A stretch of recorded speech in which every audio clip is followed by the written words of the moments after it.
Good morning, everyone. It's time for a new round in MENORCA Open, and I will start playing the seventh round at any moment.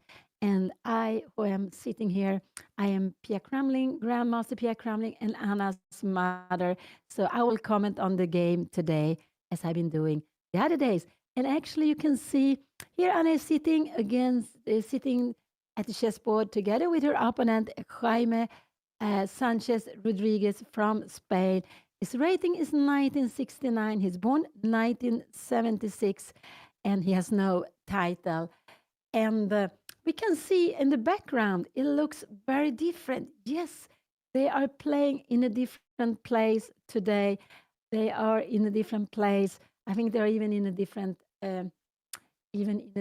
town today. So, but it's good. Both of them there are there at the board.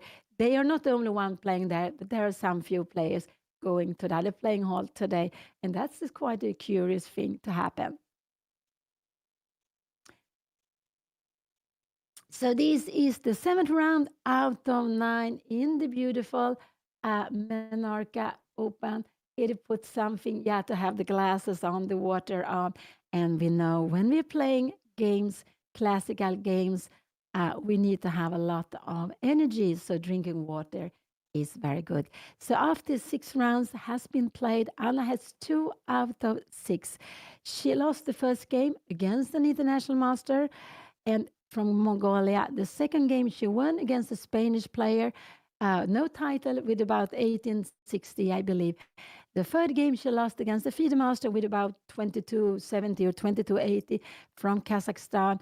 And the fourth round she won against a very young prodigy from Canada, Elliot McCallogan.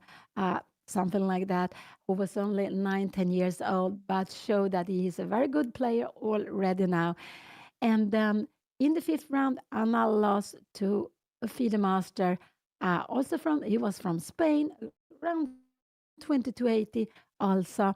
And then yesterday evening, after losing in the fifth round, Anna was paired against a grandmaster. It could be that he was the only grandmaster on 2 points. He was the highest rated player as far as I could see. Anna was just the first on the second half of all those players with 2 points. She was paired against the grandmaster and she lost yesterday. But it's not so often Anna has played against the grandmaster. So I think it actually was a very nice chance to get the experience when you play such a strong player. And he really played well, very slowly, very calmly, very positionally, and he kept the pressure, he kept control, he won some good squares, he finds some weak pawns in Anna's camp, in Anna's position, and he took home the game. And today we see here Anna and Anna's opponent. I think there are some speeches going on now, and so they are a little bit waiting before starting. And they are not in the normal playing hall. They are in another place. I don't know exactly what kind of house playing hall they are having today. And I believe it's only for today, for this morning round. But it could be that also next round we'll play there. But I don't think so.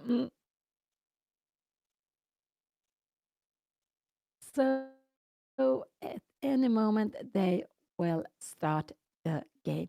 And Menarche Open, very beautiful. Open, it's held for the fifth time. It's the second time Anna plays here. Not here. I am sitting in Stockholm, but there in the Mediterranean. And it's more than 550 players playing in all the tournaments. They have an A group and an open group A with close to 400 players. They have an open group B for lower rated players with around 150 players. They have also an invitation group with 6 very, very strong players. And one of those 6 players are the world champion, Gukesh from India. So it's just such a big, huge open festival, but it's also very strong. In the top, we can see there are 4 players seated in the top. There are 4 players with more than 2,600. So it's just quite amazing. And I could see that there are around 38 grandmasters. And Anna yesterday, when she played against the young player, hmm, um, yeah, Usamov. No, I forgot a little bit his last name, but he seeded number 19 in the tournament. So yes, now Anna is more or less doing what is expected. She's losing 5 points, but actually her performance is almost exactly as her rating. Um, could be that she lose a little bit rating because because yesterday the difference between her and her opponent was more than 400 points. It was very, very close to 500 points, and it is only counted as 400 points, I believe. So, just there are more speeches, but soon they will start the game.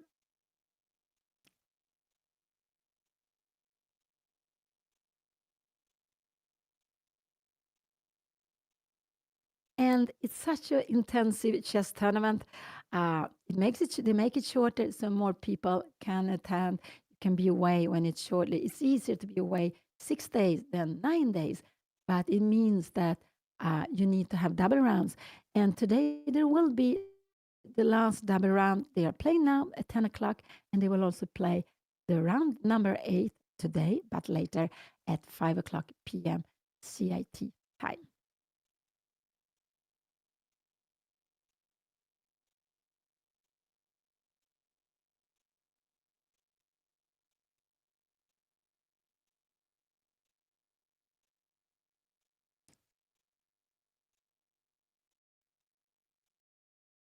It's actually this is a very good question about the colors. Why white is on the black on the left side and black. Here we had Anna's first move. It was d4, but it's actually because of the clock. So we can see the clock because normally there's a tradition that the clock is on the dark side. Here we have d4, knight f6 was coming out here now. Let's see what her opponent is going to play here now. Anna goes c4 very, very quickly. And here we have it on the board.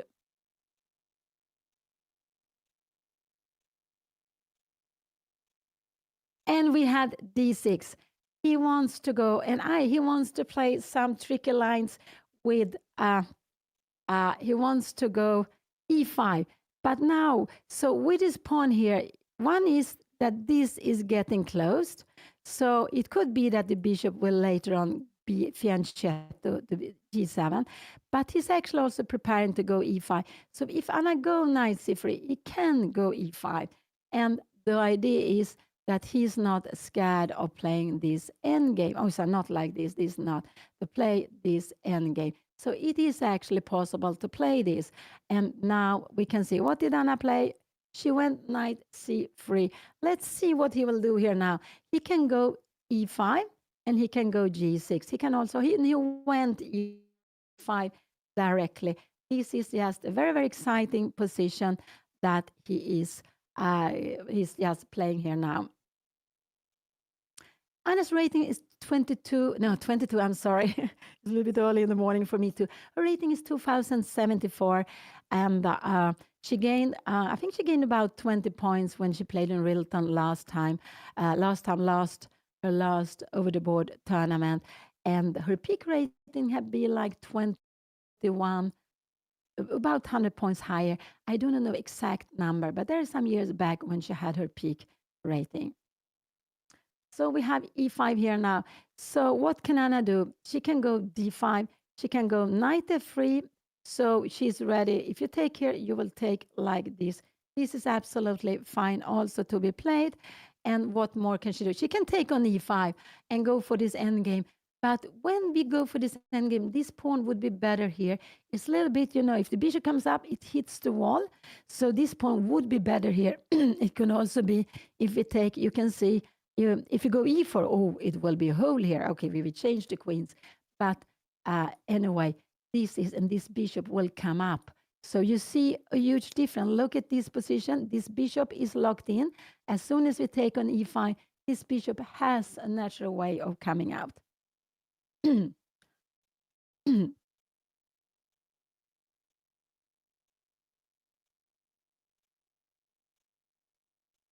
I would say knight f3 is the most common move here. And I go d5.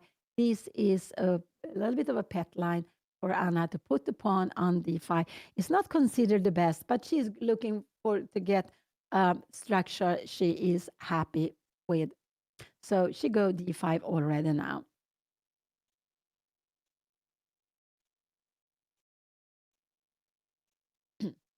And here we have it on the board. So for the third time in the tournament, Anna play against a Spanish player. First round, it was a player. I'm sorry, my voice is not uh, wakened yet. First round, she played. He went e4. I would say this is not such a good move to play, but he played it immediately. So what would I like to play here now? I would like to go g3. He would go here probably, and I would go bishop d2. I don't know if you come here, this would be a mistake. Can we go knight c2 here now? And we can go after the pawn. Maybe this would not be so good. Can we take it here? Because if you try to make like this, we have a pin. But remember, we have a pin like this. Sorry, we can take on f6. It's check on the king, and we would grab the bishop. So there are always these tactics to be aware of. But e4, I don't think e4 was such a good move. She can even go queen c2. So queen c2, but I would go g3. This is the move I like because I want to develop the bishop and I want to attack d4 pawn. So I would absolutely go g3. Her opponent played this very quickly. So I think this is not the first time he has this position. But I would say e4 is a little bit, a little bit surprising. But the reason he goes e4 is that if he does something else, let's say he go g6, Anna will go e4, and he didn't want to allow Anna to do that. Anna went bishop g5. Uh, this is also a fine move, but I don't like bishop g5 so much. But her idea is probably to go e3. She played it very, very quickly. But I would have played differently here now. Now her opponent can go here, because if we take and go after the pawn, we will lose this pawn. And actually, this would be benefit black for two reasons. One is that we are keeping the bishop pair. The other is that look at the pawn structure, 4 pawns together, 3 pawns together. Uh, but we also have like this, but this is a backward pawn, and this square is no way Anna can control this square with a pawn. So this what did he play? He played bishop f5, and now Anna probably, her plan is to go e3 here now. This is her plan. Knight e7, she will go knight g2, bishop e7, she wants to go knight g3, and here, and now maybe she can even go h4, h6, she can play h5. This is actually, but it's very, very nice to see this way. Look, you're taking the rook, but we have one very, very good move to make in between. Thank you so much. We give it check. So, and we take like this. And then we can see this pawn is a weakness. You have this double pawn, but it means knight g3 will always be very strong here. Probably the king will go castling alongside. This is very, very far away. But he played bishop f5, and I played e3. So this is, she just makes natural moves. I would have played it differently, but it's like when we are making food, we have all our different ways how we like to do it. And it's the same with chess. And if you sit and analyze with some friends, you don't agree about the moves. But that's so beautiful. We like different plans, and we have to go for the patterns we are happy with, for the patterns we understand. So this is, I'm not sure the name of the opening. When I was a kid, that's a long time ago, I had a friend in the chess world. He knew all the names. I don't think he knew all the names, but he knew the names of the chess openings. And he was very, very strong at it. And so he could tell me, you were playing that or this opening, and I had no idea about the names. But I don't know the name or what they are playing. So, and so exciting to see this. And we have a completely different position than we had in the other games, and a quite unusual position here, I would say, where black has got this pawn into Anna's camp. Anna has got the d5 pawn into black's camp, and now there is a threat. I wonder, is there a threat? No, it's not a threat. We have queen take d5. Wow, because when you take here, we go here. So this is not the threat. And here, and if you want to hit the king, queen between, we take on e7, and we are also, white is also hitting. So knight g e2 is a very good move to be played here now. I do hope Anna will play this. She doesn't have to be scared of anything. Knight g e2, and now it looks like she saw, but this is not the threat because if you come here now, uh, could this be a threat? We come here, you take here, and c takes, bishop takes g5, and we can actually go h4. Oh, what is this?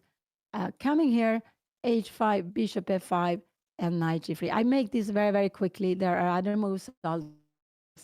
So knight g2 should be coming here now.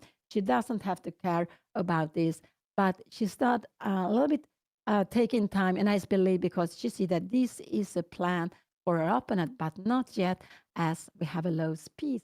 So remember always to look at the pieces. Um, and so here, this is a plan, but I'm just wondering, can we take here now? No, no, no. Again, we have queen takes, bishop takes, and we have queen take b7 here now, um, which is a good move to be played. So go back, go back. I'm just wondering. So knight e2 is a very, very good move to be played.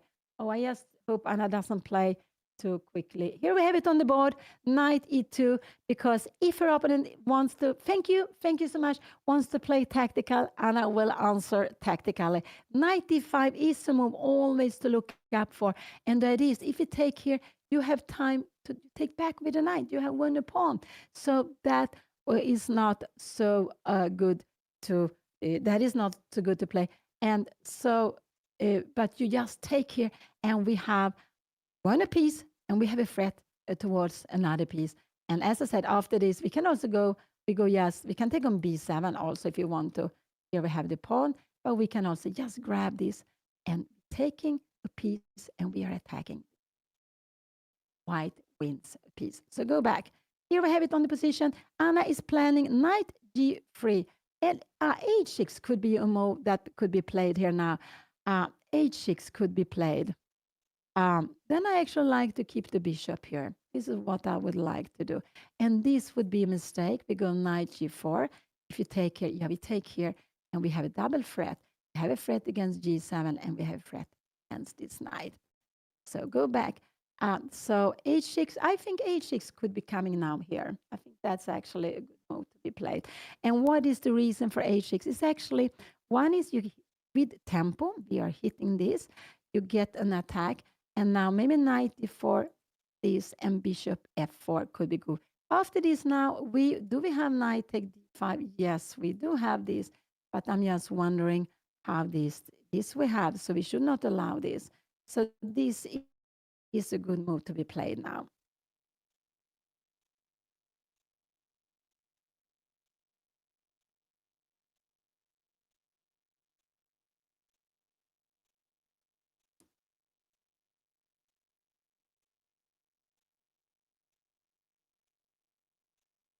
And when 6 rounds have been played, there is only one player alone in the top with 5.5 out of 6. It's a young player. I think he's around 20 years old from Tajikistan. We had a very difficult name. But he's only rated 2259 or 2260. Thank you so much. Thank you. And he is alone with 5.5 out of 6. That's quite amazing, quite surprising. And he's followed by 9 players with 5 out of 6. But Anna and her opponent, they have 2 out of 6. They have the same score. And we can see in all games where Anna has played, she always has played with a player who has the same points as her. And that is how the pairing system is working. That you look for a player um, that has the same points. And among Anna has 2 points, like her opponent. So all the players with 2 points, they are put up after rating. So you have a higher group. And the first half of those with 2 points are the higher group. The second half with 2 points are the lower group. And one, you play, Anna is on the higher group now because she plays against a lower rated player. And she plays against a lower rated player who probably was white yesterday. So the pairing system looks for a player that you play against from the other half. Today, Anna is on the higher half. She plays against one from the lower half. Yesterday, Anna was on the lower half and she played against one from the higher half. Actually, the highest one, it was even a grandmaster. And but you also look for a player that change color. So we can see that Anna started with white. She had black the second round, white the third round, black the fourth round, white the fifth round, black the sixth round. And here in the seventh round, Anna is playing with the white pieces again. No, it's not like in tennis. It's not a cap system in chess. You can have it sometimes. We have the World Cup. It's actually, wow, such an amazing tournament. One of my favorite tournament. And it used to be the Women World Chess Championship for a long time. In the women's section, in the open section, it was the World Cup. And um, there you have this cup system. You're playing matches, two games classical. If it's 1-1 after these two games, one game with white, one game with black, you have a third day with playoff where you first start with rapid, you play a match with rapid, still a tie, you play a match with, I think, quicker rapid, and then you go to the blitz. And so it is just a very, very exciting format. But I think it's only the World Cup where you can see this format. It's very, very unusual. Unfortunately, because it's so exciting.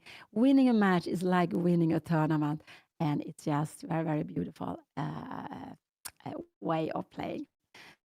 So I would wish there were more cup systems. Um, Actually, yeah. This knight, this knight is coming here. So here to c5, it can go either way. He played a6. This was a very good move to be played. A6 is a very good move to be played. I think Anna will go bishop h4, but I don't like bishop h4 so much because now you have this and you can take. So it's a natural move to do. Uh, but also this move is maybe, well, I like bishop f4 more, just to change the diagonal now, just to change the diagonal. Don't give away the bishop. This would already be more pleasant because we will try to take e4 pawn, but if you come here, we can even do this. We have, look at this, you will bring a knight to c5. Even if Anna, you go away, there is no problem. We can even go castling. You don't want to take this. Look at this here, maybe here, yeah. But even this position and knight h5, knight c5. Okay, maybe now we got the pawn. Maybe this is wrong, but you don't have to play like this. So Anna needs to move the bishop. No, actually, she has 1, 2, and 3 more. I don't like this move so much. You have bishop g4. Wow. So this is not possible. But knight d4, can we go here? What happened? Bishop d4. We have queen a4 check. But this is too difficult. Bishop d4 and queen b3. No, this is too much. So Anna needs to go. So I would say bishop f4 is the move she should play. This is, you can go knight d4 and here. And now check bishop d7 because there are a threat against the bishop. There's a threat here. And you can go queen b3. And when you take, we will take on b7. But this a little bit, I don't know, this a little bit scary. How is this? Yeah, this is good. So you go queen c8. We will just take here. And we will take on a7 next move. And the king go castling or whatever. And the queen is just escaping. So this is actually fine. But it's long. So I would say bishop f4 is the move I would like to see in here now.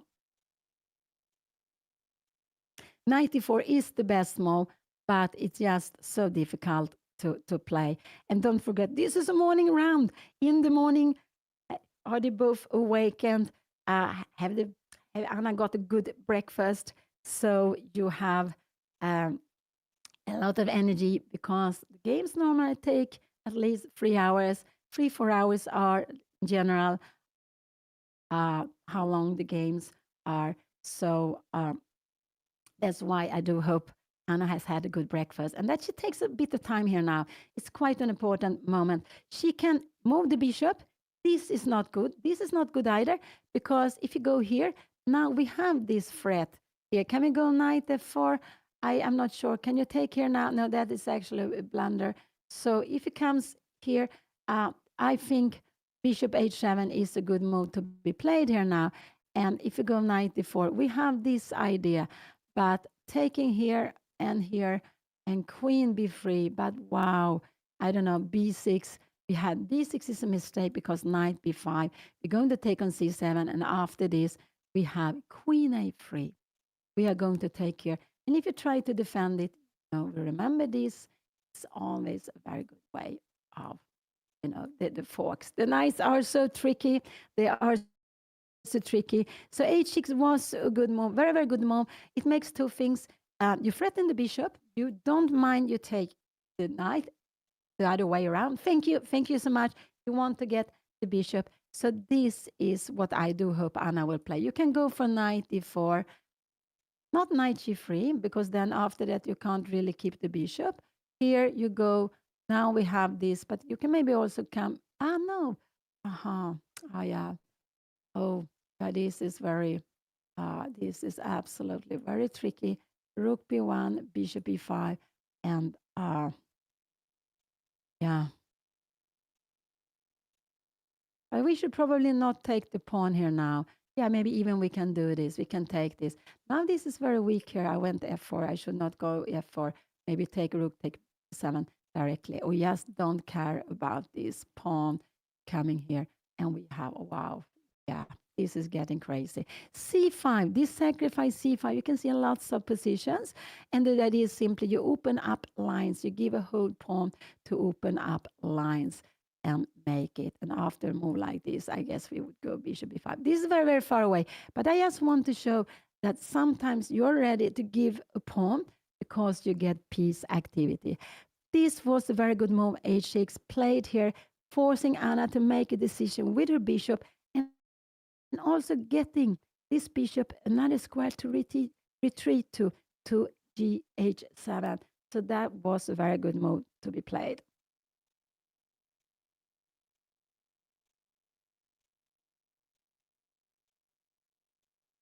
Yes, exactly. So they are playing 9 games. They will play the round number 8 to this evening and round number 9 tomorrow. And the one who has most points wins. And if there are several players with the same points up in the top, they will calculate the one, I think the Butchol, I think it's according to Butchol, I think they calculate according to the points the opponents has taken. So if there are two players with, let's say, 8 out of 9, uh, those two players, they are calculating how many points those the two players opponents have taken. Oh, that was very complicated. But there is a way to find a winner because you always want to have a winner, even if they have the same points.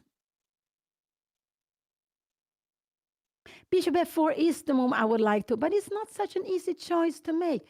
Why is not easy choice to make? Because it's a little bit hitting the wall. It's a little bit hitting the wall here now. But why would I like to have this? Because I want to keep the bishop. We can see the pawns here are on d5 and e4. You see that this bishop is very restricted. And okay, we have this pawn here. So for the e3 pawn makes it better. So if this could come to c2, yeah, we will become active. But then we wouldn't control c4. But with this, sorry, this is the position. With this pawn structure, I would really like Anna to go bishop f4 to keep the bishop. No, no, no. Anna took on f6. This is a mistake. This is a mistake. I would even say that black is a little more, has a more pleasant position here now. I think she wanted to take, because he gets the bishop pair. We have it on the board. It's equal. But what she wants to do now, I think queen c2 is what she is wanted to do here now. But her opponent can even go castling. Maybe knight g3.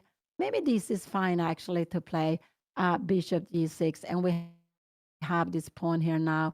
And we can even go like this. and here we need to go castling alongside. This is actually possible to play, but I didn't like bishop f6. I didn't like it. Now I would like Anna to go queen c2. This would actually be a mistake because of bishop take c3. So she can go knight e4 or queen c2. This is the move I would like to see in the board. And one is, what are you doing with queen c2? You attack the knight on e4, and you attack the knight is attacking e4. The queen is also looking towards e4. But after, let's say you go castling, we go knight g3. And if you move away here now, we can take like this.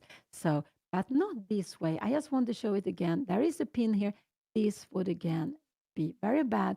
We would actually, and knight d7, and this pin is just so annoying. We have knight d5 here now. This is just, wow, very scary. We can take, maybe we can go queen e7. We need, or we can just take, and we will just come here f3, and we will go rook a8, and we will take here, and we can see this is a very weak pawn. This is just all of a sudden very good. So queen c2 is the move I would like to see at the board now. Queen c2. Thank you so much for the gift. But I wasn't so happy that Anna changed on f6. She just gave away the bishop pair very easily, and I would have liked her to go bishop f4. If Anna goes here, this would not be good because this bishop would not have any escape. So you could go g5, but this is no scary. If you go h5, we go h4, and we are blocking. And look, we get this beautiful square for the pieces. This would be very nice to play. Here we can go queen b3, and maybe we will go just long castling here, I believe. Thank you so much. So yes, but this is not the problem, because also sometimes we will have h4 here now. This and h5 would be a mistake, because now h4, and you need to move it either here or here. And look at this square. It's a square you can use for the pieces.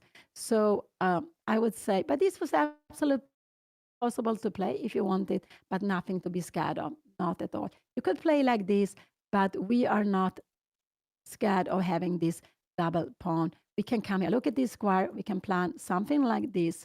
It would also be very good. So this would be very different position with a hole on f5. And if you go f5, oh no, you have a hole on e6. Wow. So sometimes we want to encourage our opponent, trick our opponent to move the pawns forward. Remember, the pawns doesn't go back, can't go backwards, and then we will get some holes to play on. So these middle game plans, we have lots of different things to play. Anna took there, her opponent took back, and now queen c2 is the only move I would like to see on the board here now. Queen c2, rook c1 is also possible, but queen c2 is very logical to play. Yeah, but so let's see here now what Anna will do. Let's see what she will do here now. Queen c2 is such a normal move to be played here. To keep an eye on this, and you're planning. I think we will see knight a6 could be coming, but then we have this here, and we can take the pawn. So no, I don't think so. I think her opponent then, can he go castle? I think he will go queen e7 here now. Knight g3. Can he go bishop here? And oh, we still can take the pawn here and here, because this is not a possibility. After this, we just go and take on b7. We will win a whole rook, actually. So go back. So queen c2 is such a nice logical following up now after what Anna played. So after taking on f6. But it's nothing wrong to take time here now. But it's very important. Anna doesn't go this very tempting move, because you take here and you get very bad pawn structure. You have a dream knight coming to e5. This is already pleasant for black now. It's already pleasant for black. I don't know if you can try some tactics like this. And if you take, we have knight take e4. The point is, if you take, we go here, check. But knight is 7, and we take here. How is this position? I would say it's more preferable for black, even still with the double pawn. Even if we have but this with the double pawn. And it's because this pawn here, I would prefer white with the pawn on d5, restricting the bishop. I would prefer black. But it's equal position. It's equal, but the pawn would be stronger here uh, with the light squared bishop. Here, if you have a dark squared bishop, d2, for example, this would be fine. But the pawn on d5 is better on d4. And that is something to remember. When we play with the bishops, uh, Anna would love to have maybe a dark square bishop somewhere. It would, but she needs this bishop for defensive reasons. There is a knight coming here to d3, so it could be for that reason. It's good to have the light square bishop, but it's quite restricted because of c4 pawn. Thank you so much. Thank you. I think they both are very focused on the game now. And this is a morning round. See, Anna has spent like 15 minutes here now. She has spent 15 minutes. And yeah, it's they're having a setup which is quite unusual. And as I said, I don't even know the name of the opening.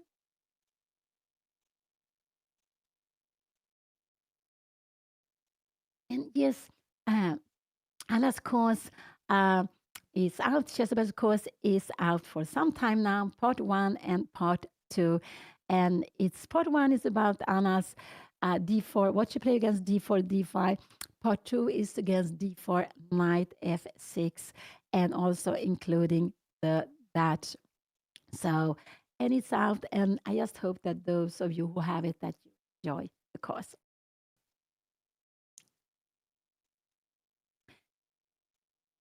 And thank you so much. Thank you. A little bit concerned, as I think the next move is such a natural move.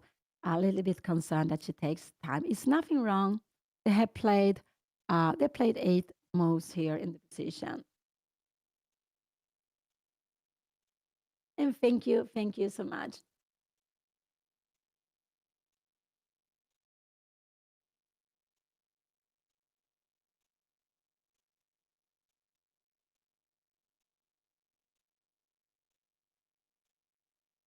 And we can see that the background is very different from the other days. They are playing in a new playing hall. I think they have gone even to another town on Menorca for this round. So she's playing there with her opponent, and there are some other few games playing there today, but we can only see Anna's game. So it is the 7th round out of 9. There are 2 more games to go before the tournament will finish. And next round will be held already today, later today. They have such an intensive, such a hectic schedule, but it is very, but it's also to make it shorter. So it's lots of chess in chess days in 6 days. Thank you so much. And yeah, it's just very very beautiful, but you need to have a lot of energy to play it. And therefore they have this. It's a classical time control, but shorter time control.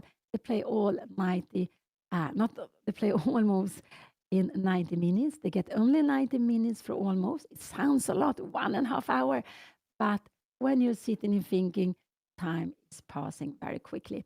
We shouldn't forget, Anna is playing against a lower rated uh, opponent, but his performance is close to 2,100.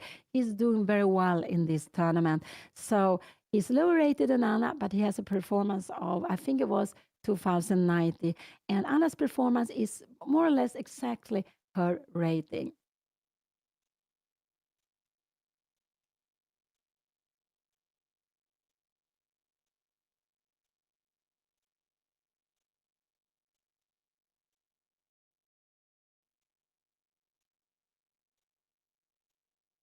Thank you so much for.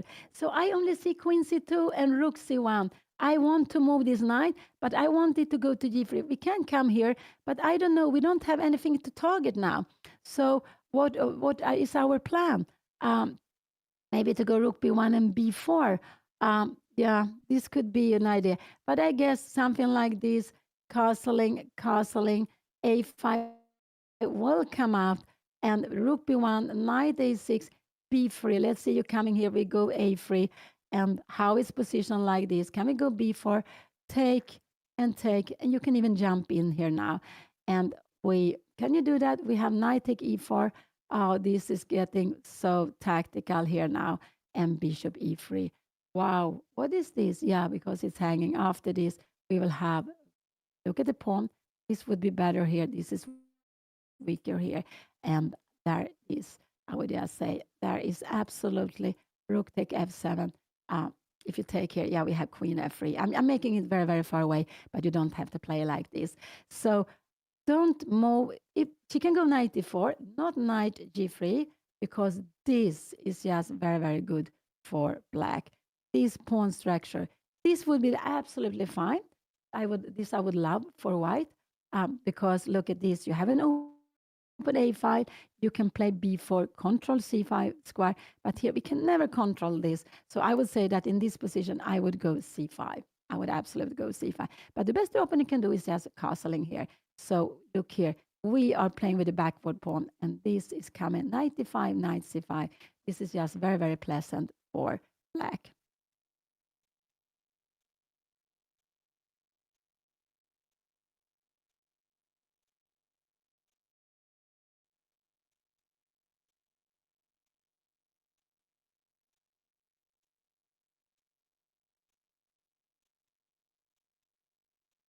Oh, so exciting. I asked for the queens to such a normal move to be played, but it could be that Anna is not sure where to put her knight. If she wants to put her knight on d4, yeah, then you don't have to go queen c2. But queen c2 is, yes, she is putting pressure. She's not threatening to take really yet, but she's planning knight g3. And it could be her opponent will play this move. But then we can take here now. And if you take back, yeah, sorry, we take, we check. So you need to defend this, and we can just take, and I guess we can go knight e4. We have an extra pawn, and we are not scared about this because this pawn takes control of the dark square, and we have a good extra pawn. So go back, go back. Now knight g3. I said it before. You take here. This pawn structure is broken. Black get this square. I don't want to play the black is already better here. I would love to play this position with black. So not knight g3. We need to go queen c2, defend this. If you go castling, now we go knight g3. And if you take on c3, we always take with the queen. And this is maybe about an equal position, but this is absolutely fine to be played. We can even go long castle here now. We try to break it up with f4, I guess. We will go h4, h5 also, perhaps. So we could play like this. So queen c2, and if he goes queen c2, I expect her opponent to go like this. Or maybe castling. So, but queen c2 is the, I would say, the more you would play. I don't want to go knight b3, queen d3, because you could go knight d7. We can't take this. Look at this. Wow, queen d7 here, queen f5, and knight d3. This would just be the end of the game. So we, we never allowed to put the knight on 3. With that, that's why we need to move this away. So queen b3, knight b7. We will need to do some knight g3, but you have this move in between. If you go away here now, yeah, we can take an e4. So knight c5. No, no, no, no, no. Oh, Anna, she forgets about the positional part. This is a mistake. This is a mistake. And she doesn't, she wants to go after the pawn, but this is just a big mistake here now. And I'm quite sure that her opponent will take on c3. I do believe Anna will get a tough position because of the pawn structure. Remember, the pawn structure is the soul of the position. And she is, oh, and look at this. If she had a dark square bishop, this was not maybe be, yeah, even there, how can we get it to d4? No, yeah. So now bishop take c3 is a very, very strong move. Anna fought for 14 minutes. I'm not worried about the time, but I'm worried about the move. I don't like this because she will get a broken pawn structure now. And that is just not good at all. Uh, so even this pawn, broken pawn structure, if you come here, uh, yeah, she wants to go queen d4. And here we have it. He take it immediately. He knows this kind of position. So now, so this is, Anna wants to play this. Bishop g6, queen d4. This is her idea. And now castling. And after knight take e4, c5. Wow, would actually almost win on the spot here. Queen d1, knight e7, queen d4, knight f5, queen d2, and you can go knight take e3. This, wow. And after this, we cannot take back because rook e8 and the king here. So this is the plan. Coming here, bishop g6, queen d4, but this is just a very good move. And Anna needs to go c5 here. She needs to go c5 because taking this will actually be very, very bad because of c5. And see, we can't go into a pin here. Queen h4 would lose on spot because we can't go f3. But this is just so Anna goes for a pawn. She goes very materialistic for a pawn, and that is a mistake here. So now I'm getting worried about Anna's position. Actually, I'm getting quite worried about her position already now. I never wanted to allow her opponent to take on c3 without being able to take back with a piece.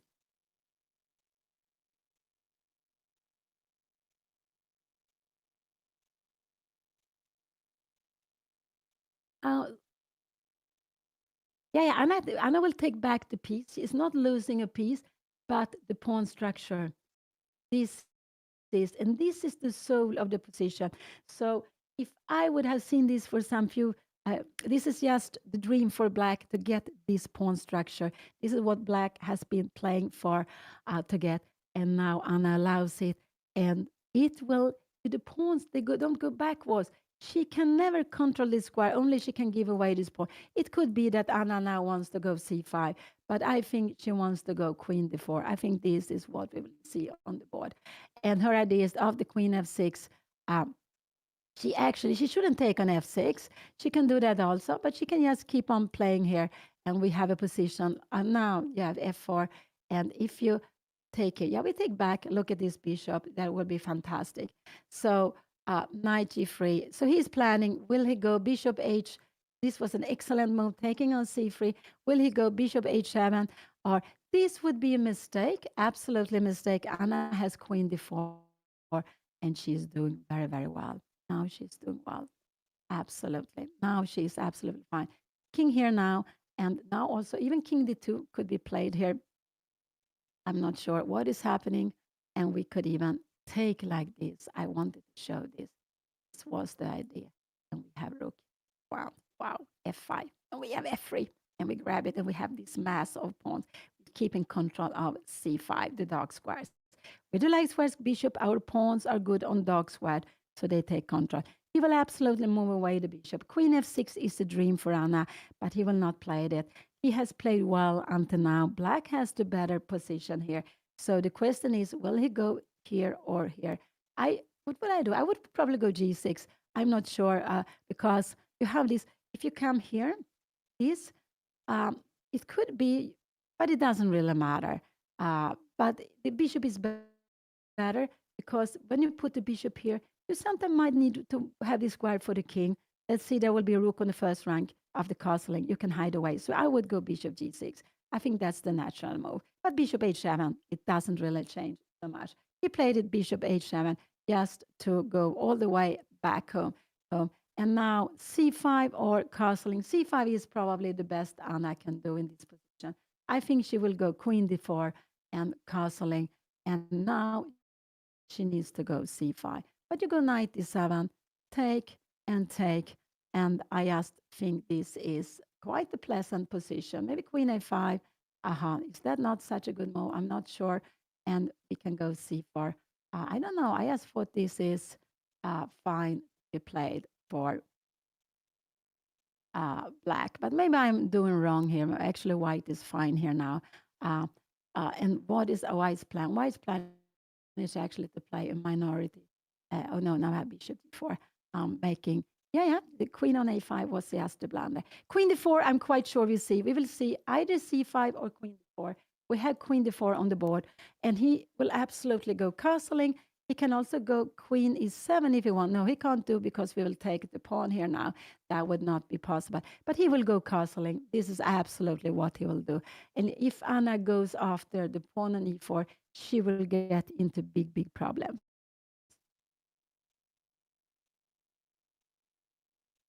Yes, no, I'm not playing so much now. The next time I will actually play a Blitz tournament. So I'm playing Blitz Rapid now. That's what's coming up for me. So not so much classical games actually, but yeah, uh, Blitz and Rapid, and it's a little bit about uh, um, the energy with age. The energy goes down, so more hesitant to play long tournaments than I was before. But of course, I keep on playing also. Yeah, Queen f6 now. After Queen f6 now, Anna can even make this. She wants to force him to take this pawn structure. Look at this. Wow. No, he will not go Queen f6. He will absolutely go castling. And he has played quickly. He will play it very, very quickly. Because Anna has a threat against this. She has this threat. If so, let's see, we make some stupid move like f6. Then we would, again, we wouldn't take this. Would you do that? Yes, because here we have queen e4 and we have threats here. So f6. I just wanted to make some strange move. But castling, and remember, this pawn is taboo because of this. This is actually very bad. I don't know. Anna can only go back and forth here. Yeah, she could go queen d3, but look at this. Oh, wow, this is terrible to play. F3, and when you take, we need to take like this. Look at all these dark squares, and this bishop is almost like a pawn. No, don't take the pawn on e4. We will absolutely see castle on the board.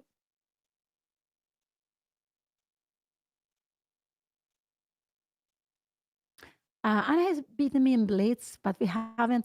Classical, I think we only played once in a tournament in Gothenburg in the Swedish Grand Prix.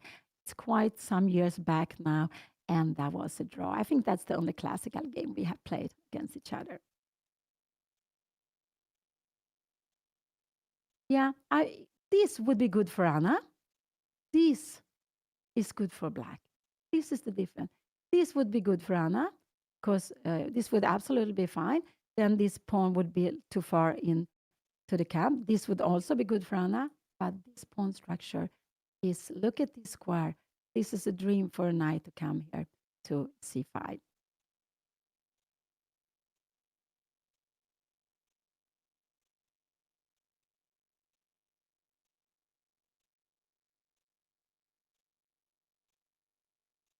So this is the seventh round in of MENORCA Open, the very beautiful tournament held on the less known island in the Balear. It's less known than Mallorca, but of course it's also well known. Very, very beautiful island.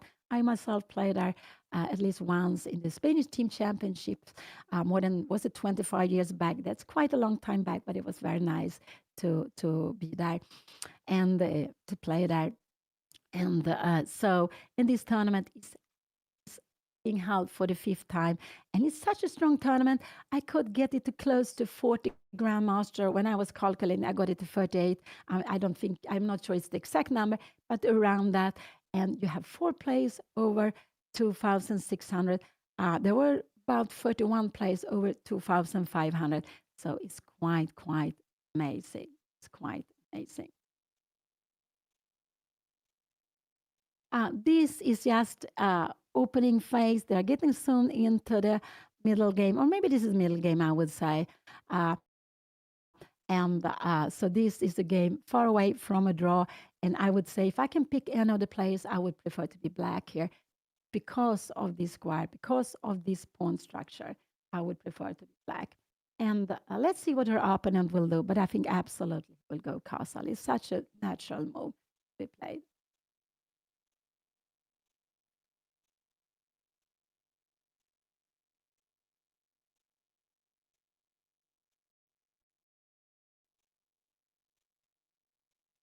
So Anna is playing against a Spanish player. He doesn't have any title. He has 2 out of 6, but he has a good performance. His performance is, and also because if he comes here, if Anna go knight h5, you can just go queen g5, and you are kicking the knight. You defend against the threat. So knight h5, you have a direct threat or mate in one, but this is a very good way. And then Anna needs to come back somewhere. So it's just hitting the air and loses time. So if castle comes, this is not a good move. This is absolutely a very good move to be played here now, castle. And it's and after that, I c5 is the best move, and take take to play this position. We have it here, but again, queen is 7. You will again get a piece here. Maybe I don't know if it can come here now. You go rook d8, and we will go. I can go castling, and we will put the knight here on c5, and maybe not this because we have this tricky move here now, um, and then we will just take here. So go back. This is very, very far away. So castling is the good move. And after that, Anna should go c5, not going after the pawn. No, this is mistake because the knight is only defended by the queen. You go c5. You can't go into pin. You would lose the knight immediately. It's not possible. And when you take, your opponent can take threatening the queen. You need to move away. Again, this is not possible. We're losing because we can't go f3. It's a pin. So we have only one move to do. We must come here. And after this, we need to come probably back here again. You're coming here. And after this, we have rook a, rook a. And this is just, wow, we need to make f3. Check here. I have no idea. After g3, can we just, we can even take here. No, this is just, we need to go king d2 and play with the king in the middle. This is just, oh, yeah, it's winning for black. We are king in the middle, all active pieces, and you can just maybe put more pressure on e4. So and there's no way we can do uh, anything good there, I would say.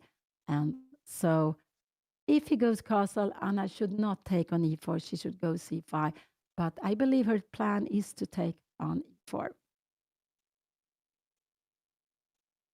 I'm not so happy. I'm not so happy about going knight g3. I understand queen d4 was the plan after going knight g3, but I'm not so happy because I don't like to allow this pawn structure for. I don't like to have a pawn structure like this because, as I said here, if we go c5, we still knight d7. We still have a backward pawn.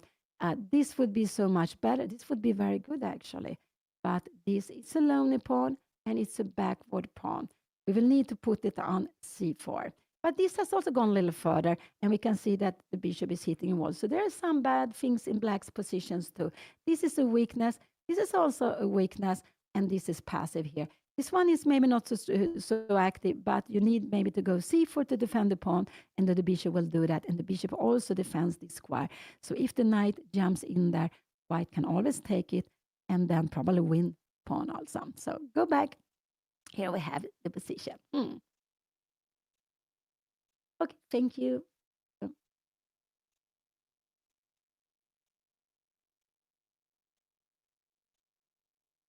Yeah, yeah. Castling knight e4, rook e8. We can just go back, and now we have an extra pawn. We have got the e4 pawn. Black still have compensation. This is about equal. This position actually. That's quite amazing. Even with the pawn more, is about equal. This knight we can never take away. These pawns, it doesn't really matter if we have 1 or 2 pawns here now. So we have a pawn more, but in practical, it's about having equal pawn. Well, this pawn is good. It's support here. So if you try to go and take here, we have very good control of d4. So let's see. I'm happy he takes some time now, but he played until now quickly. This is the kind of position he likes to play. He's played a little bit unusual opening very early e4. He didn't want to allow. He played this pawn to Anna's side of the board very, very quickly. He didn't want to allow Anna to go e4. And it's uh, you can play against it in different ways. Anna's way was fine. It was only when she allowed this double pawn. Uh, she damaged her own pawn structure. And remember, this is something you cannot get away with. A piece that is badly placed uh, can be maneuvered to a better place, but the pawns, you cannot. This pawn can't move away. It stays here. We can't get it to beeline any longer. So that is why it's so important to be careful with our pawn structure. And the pawn structure says a lot about the plans we should look for. Does. So if a move like queen f6 comes, this is actually the best move, forcing her. And if you come here now, we can grab the pawn. And the idea is that if you take, we will take back c take. I think even if take is better, but c take is better. Keep all these pawns together. We get an open b5. We can get control of the c5 square, what I'm dreaming of. This is just a very nice position to be played. But he will not go castling. He will not go queen f6. He will absolutely go. And queen d5 is also not a move to be played. Yeah, we can just take on e4 then, because we are also hitting in the queen. You don't have time for any c5. We will also take it. So no, that is not possible. So if he goes, but he takes time, and I'm very happy to see that. Sometimes it's very easy to be materialistic, and and uh, and that is what stronger players they value very well. What is most important? A pawn structure, maybe time. Here's also a little bit about time. I would say with castling, black takes away the king, and also because let's see, I don't know. I just want to make a stupid move here now because now c5 would not be the same. Take here now, queen d5. We don't have knight e7 because we have knight e6. We check. I just want to so this would all of a sudden be very good. So with castling, black does two things. This pawn is under attack. So with castling, you defend the pawn, but you also makes c5 strong because after this here, queen d5, knight d7, you cannot take knight take d6 with check. And we cannot take queen take d6 because the bishop, the knight is hanging. Queen e7. No, because Anna will take this pawn. You can only play this, but now you have won a very, very important pawn here now. This is very good for Anna. So queen e7, no. You defend e4, but not g7. And most important is king safety. So black defending, choosing defending these pawns. This is the most important. So like this, we defend the pawn, we get the king safe. Remember, king safety is actually the most important in the whole game. Because if the king is not safe, yeah, can be, quick mate. So, or just a disaster. And if after this, Anna takes the pawn, this bishop will come into the game. Here the bishop is passive. When Anna takes here, it comes into the game. And black has this just fantastic plan that will be very, very good. So I'm quite sure that so this is the threat. This is something black needs to defend against, and the most natural way is to go castle.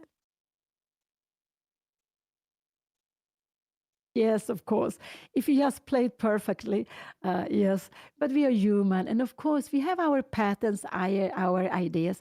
Anna likes to go for material. Sometimes this is very good. Sometimes it could be too much.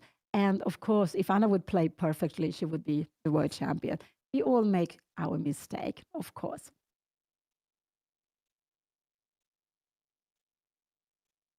Yeah, he takes a long time for that, but it's because he see the pawn and he needs to.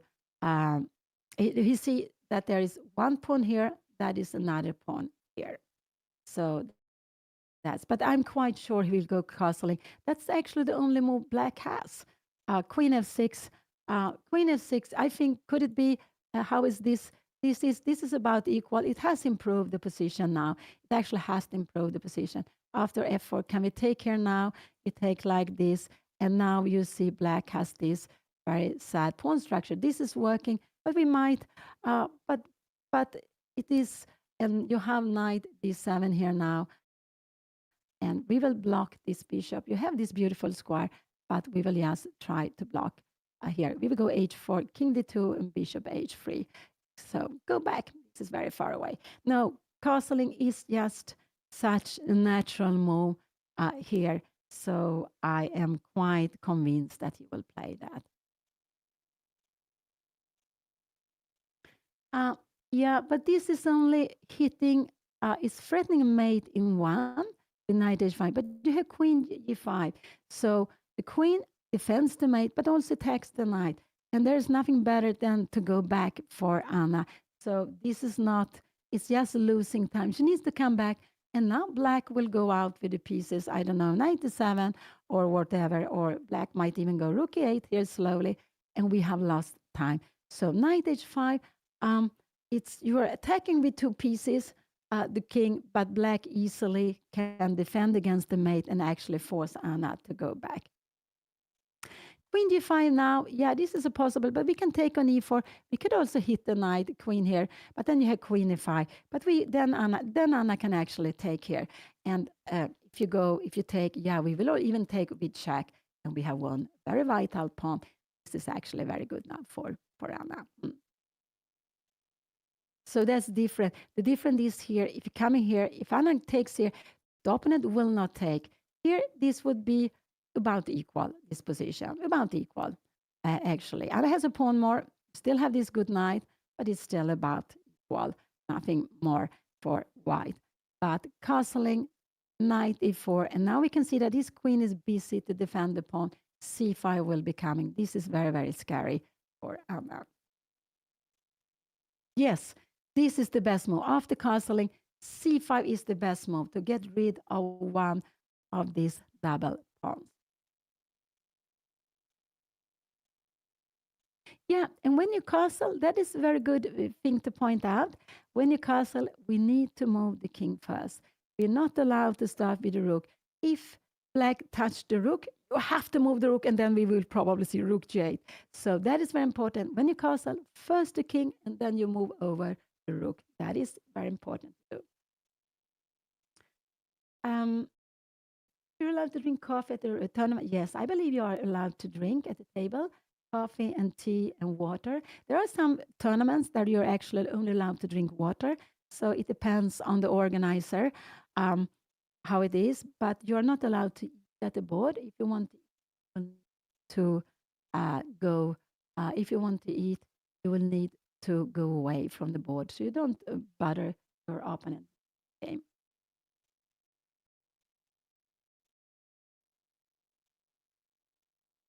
So it is MENORCA Open, very, very beautiful open tournament, and held for the 5th time. Anna is playing there for the 2nd time, and this is the 7th round out of 9. 7 games out of 9. There will be round number 8 coming this afternoon and round number 9 in the morning. So just very, very intensive. And Anna, she has 2 out of 6, exactly the same points as her opponent. He has 2 out of 6 also. You can see Anna playing here with the white pieces. Her opponent, Jaime Sanchez Rodriguez from Spain. He has no title, but he's doing very well. He has a performance of 2090, I believe. And Anna's performance is more or less exactly her rating. I think it was 2076. So she has done exactly what is expected from her. She has lost against the high rated players, and she has won against the low rated players in these first 6 rounds. And the 7th round is taking place just now. This was a very long. If castling, knight h5, threatening mate in 1 here. And if you go here, you know, the best, you can even play this. Become king d2. You have c5. Yeah, you have c5. The queen is not good. So we need to go long castling. And this is very risky to play. I don't think the opponent will play anything like this. This is very, very risky to play because the rook comes out now. Okay, so now you will see a little bit of video with Anna thoughts before the game started from this morning. Good morning, everyone. Today I am going to be playing in a different location. They're taking me to like a palace or something, and a few players are going to be playing there. So I'm excited. We're gonna go to Ciutadella, which is the city that's very nearby here in Menorca, and we're gonna be playing in a new location. I hope my opponent knows this too, but I guess they're bringing him as well. I'm playing in 1900, who I think plays the stone wall, which is the worst opening of all time for me to play against. I hate when people play the stone wall, but I've prepared. I think it's gonna be a really fun game. I'm hoping I can play g4 at some point. Very tactical move. We'll see if by the time you see this I've already done it. Okay, I need to go and get my cables and stuff now. Bye! Wish me luck. Or I guess I'm playing right now.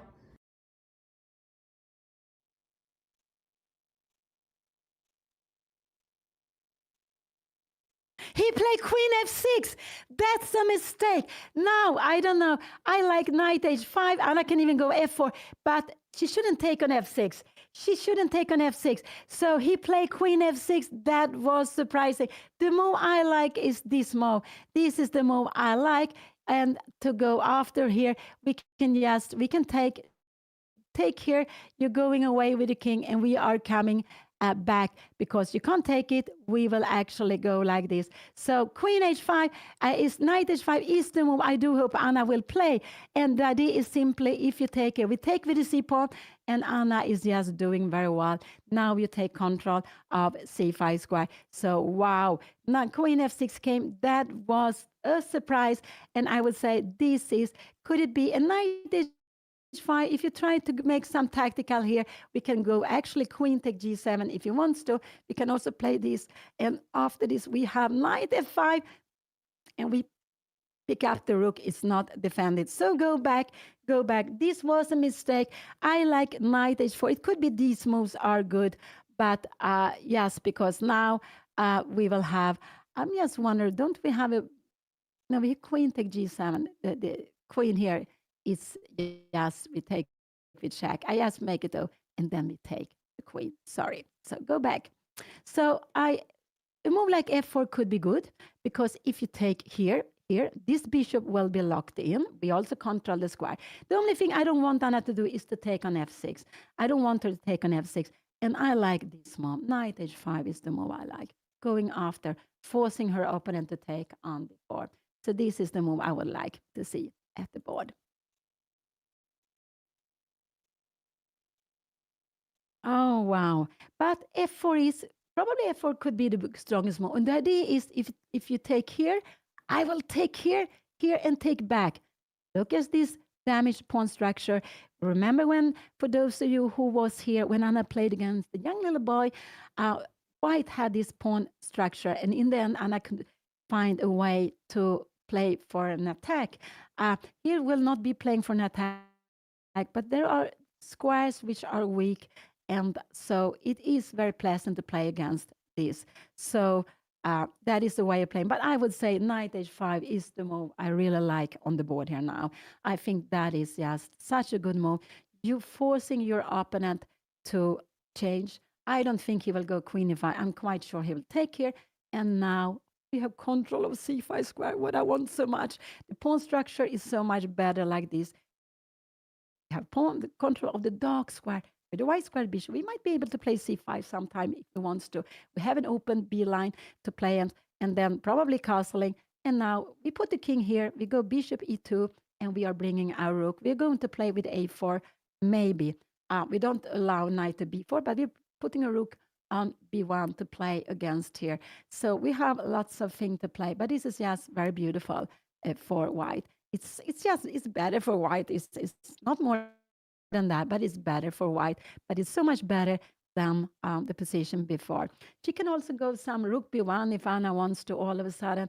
But what I don't like to take like this. It's still fine to be played, but Anna has this problem. So I would prefer to go knight h5 to have this position. This is what I would prefer to do.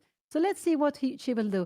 What do I expect? This is one move. I expect also these two move. I don't expect f4. This is just too difficult to find. I would say it's just difficult, very, very difficult to find f4. So 1 and 2 are the moves I expect. It could also be c5 would be not so good.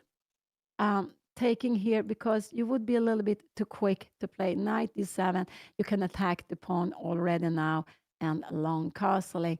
No, I wouldn't really like to play like this already now. It's a little bit too quickly. And I would I needed to have make castling. Then this probably is fine, but it's just a little bit missing a move. But I just want to say, if you take a check here, this will not be a mate because you have knight b6, but it is actually also fine to be played this. So if, but after, yeah. So what are the moves? This is one, this is two moves. One of these two moves I believe Anna will make. This could be third move also to be played here. But I like after c5, and if you take queen c7, knight d7 is a good move. Queen c7, and we can even go castling. Look at this pawn. This is getting scary. This is getting very scary. We have two moves before we can get king into safety. So no, I don't like c5 at all, not at all. I like, this is the move I like, knight h5. Yeah, queen f6 looks very natural. So our opponent will have a damaged pawn structure, but we will also have a damaged pawn structure. So what is worse? But what is good, this one is locked in here now. So, but we still have this weakness. A knight will come to c5. We have nothing to attack here because with a knight on c5, it is fantastic piece. So no, I do hope Anna will not take on f6. Rook b1 is fine. If she goes rook b1, I guess b6 will be coming. And then we can go knight h5 again and play this. And again, this will be good for Anna. This will absolutely be good for Anna. So go back, go back. Here we have the position. And now Anna is thinking a little bit before she will make the move.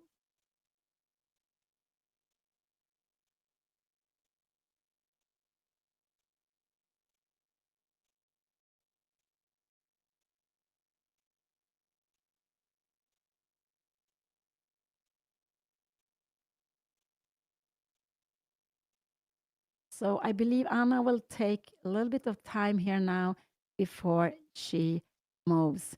And because, yeah, so, but I do hope she will play knight h5. I will just be back in a minute, in a very short time.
is taking time, and I don't mind that because it's quite important what she does. It will change the, it could change the pawn structure. It could change different things. So knight h5 is the move I would like most. F4 is actually a very, very good move to be played, but I would say that it's so difficult to understand why is this such a good move. One is if you take here, then this pawn structure will be more noticed like this, and we have a weak pawn structure. So, but f4 is a good move to be played. But and the idea, of course, if you take here and here, you can no longer take en passant. It's just possible to move after. But the move I would like to see on the board is knight h5. This is the move I would like to see on the board. And you can see they are played. This is the position. So what move can I expect? One move, this is natural move. It's maybe the most natural move to play. This is the move I do hope Anna will play. This is a fantastic strong move, but this is just impossible to see. I would say it's not so easy to understand why is this such a good move. And maybe something like this, or maybe bishop e2. But knight h5 is what I would like to do. And it's a little bit like feeling that now is the moment, like Spassky, lots of strong players knows and says, you have to feel this is an important moment to use your time because it could be you have something that will change the character of the game. Thank you so much. And here we have it. This will force your opponent to move away the queen. Where will he go?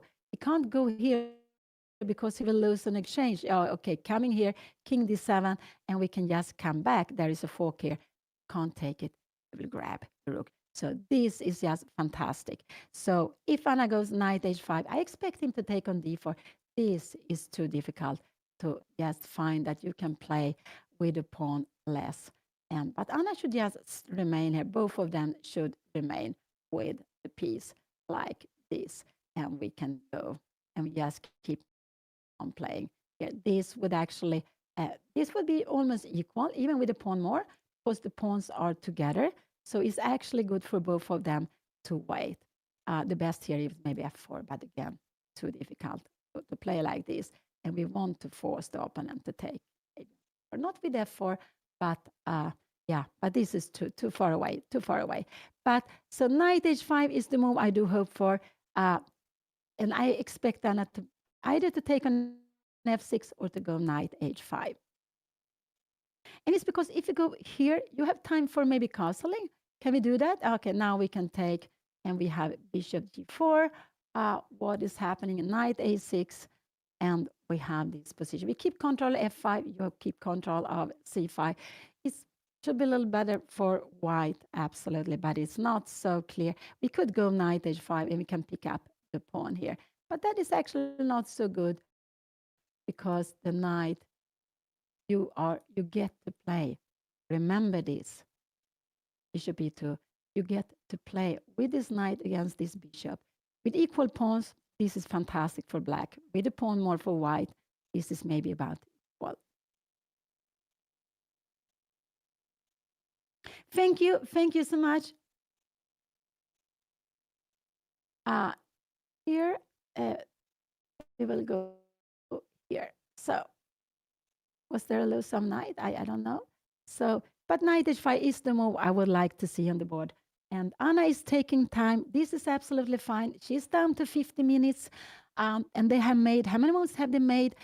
This was move number 11. So they are, we can see that they are using more of their time now.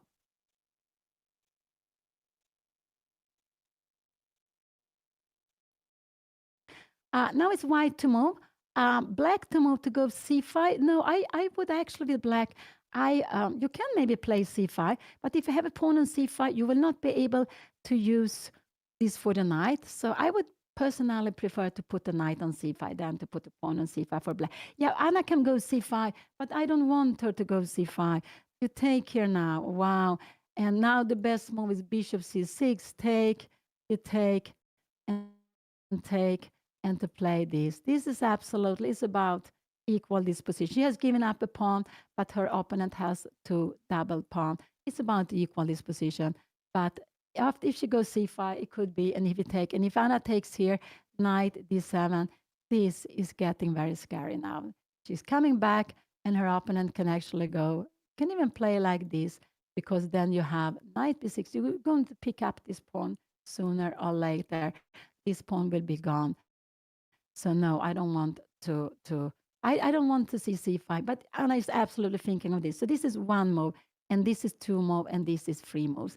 These are the three moves to be played.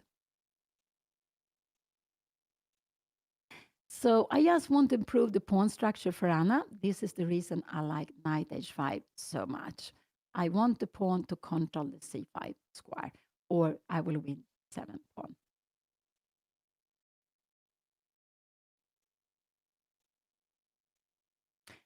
Anna, after 6 games have been played, Anna has 2 out of 6. Her opponent has also 2 out of 6. So in the first game, Anna lost against an international master from Mongolia. Second game, she won against a player from Spain with no title. The third round, she lost against the FIDE master from Kazakhstan. You can see how international the opponents have been. Anna's opponents have been. And in the fourth round, she won against a very young boy from Canada, only 9, 10 years old, and a prodigy. And then in the fifth round, thank you so much. She lost against a FIDE master from Spain. And in the sixth round, she very surprisingly was paired against a grandmaster with almost 500 points more than her. And he's playing under the FIDE flag. And she lost to him yesterday evening. And today, Anna is facing Jaime Sanchez Rodriguez from Spain, and he has no title. His rating is 1969, but he's doing a good performance. Both of them have about, oh, no, I think Anna will go c5. I think she will go c5. Or is it knight h5? Is it knight h5? Here we have it on the board. Wow, the move I wanted Anna to play so much. Wow, wow, I'm so happy to see it on the board. It's quite nervous when you really want something to happen. But of course, Anna has her plans, her idea. But I'm very happy because I believe her opponent will take on d4. Otherwise, Anna will get a pawn. The best move is queen e5, but this is just impossible to make. He went queen f6 to defend the pawn on g7. And now when Anna she's threatening pawn, she's threatening the knight, but she also from on the diagonal has this. And so, but if he takes on d4, important Anna take d4 to keep all the pawns together. And not to have two double pawns. So let's see. I expect her opponent to go queen take d4. This is what I expect him to play. So this was very, very nice move, knight h5. And yeah, I got a bit nervous about this, but this is very nice. Also because it looked like Anna was looking in the center, but then I saw she was looking more to the king side. And here we had it, queen, knight h5. So Anna took some time before this move, but I'm very happy she did that because it will improve her position. She's putting pressure now on her opponent. He has played very well, but queen f6 was a mistake. He didn't want to give away a pawn, but now Anna putting pressure. She is attacking the queen here. She's attacking the pawn on g7. You see from behind the queen. So he has only 1 and 2 moves to make. Everything else would be very bad for him, I would say. He took, and Anna took quickly back with the c pawn, the right way to take back. And here we have it. So now, wow, she's controlling c5. We have an endgame. No queens on the board. We have one bishop, one knight for each player. But Anna is better. She's absolutely better. It could be that g5 is the best move to be played. So you have some plan on going f5. But I'm just wondering, can we go h4 here now? And the idea is you can't play here because we would take, and if you take, we have a check, and we will pick up the rook. So maybe, so let's see, go back. Here we have it. So that is not possible. g5, I would say, would be very difficult to play. Let's see, knight d7, take, and no, we shouldn't take actually so quickly. We should just start, I don't know, maybe even go g4 just to avoid f5. So actually, so g5, if you go g5, the idea is to go f5, that you have that you can take space here. This is the idea with G5. But I would be surprised if he played G5. I think that is a very difficult move to be played. He can't even, this would not be a good move, but the idea is if you take here, the king is trapped, the knight is trapped. So after bishop D6, the good move would be actually to go back, go here, and then I guess her opponent needs to move away the knight. And now you have one sometime. I'm not sure about A4, A5, rook B1, uh, B6, and we have, should we go C5 here now? No, that is a little bit too quickly. And now, uh, because if it goes something like this, we have knight E6 and B4 coming here now. But maybe then it doesn't really matter. We go H4 and we play on the king side. So here we can see I'm a little bit moving around. Now Anna attacks the pawn. He needs to defend it in some way or to move the pawn. To move it one step would not be logical because you are blocking the diagonal. No, that would not at all be logical. Yeah, we had knight F6 and we would actually pick up the pawn. No, that is not logical. If he moves it to G5, this could be the best move, but this is the normal move to be played. Castling, I would say this is very expected to play. And now King D2 is a good move to be played. Have the king here in the middle. The position is very locked in the middle. So the king is actually very good here. You can maybe go F5 now. And F5, no, you have knight F4. No, this is not possible. So maybe G5, I don't think you want to go because we have H4 and we open up for the H5. And if you go G4, we will have this fantastic square for the knight. No, no, actually we have a check and we can take pawn. Sorry. Go back, go back. Here we have the position. But I must say I'm much more happier now than I was some moments before. After opponent went queen F6, and I find this knight H5, the move. Thank you so much, the move. I believe I also would have played. She has improved the pawn structure and she has a double pawn, but she has pawns here in the center. She has all these 7 pawns together, and her opponent all pawns together. But this one has gone a little bit further. It stands on a light square, so Anna can, and so it's actually blocked the bishop here. That makes that Anna can use the b-file for a rook. Yes, and there will be chess party in Stockholm. So happy for chess party that is coming in just 1 week. It will be held 17 and 18 of April in the heart of Stockholm. Anna will be there. Judith Polgar will come, the world number one among women for a long time. And you will see Gotham Chess, Andrea Botes. You will also see me there and lots of other people. There will be singles, tournaments, lots of happy things happen. So if you have time and would like to come, or if you are in Stockholm, take the chance. It's going to be a really, really nice chess party. And if you haven't bought tickets and are thinking of coming, and if you write Anna as the code, you will get a discount of 10. Mm.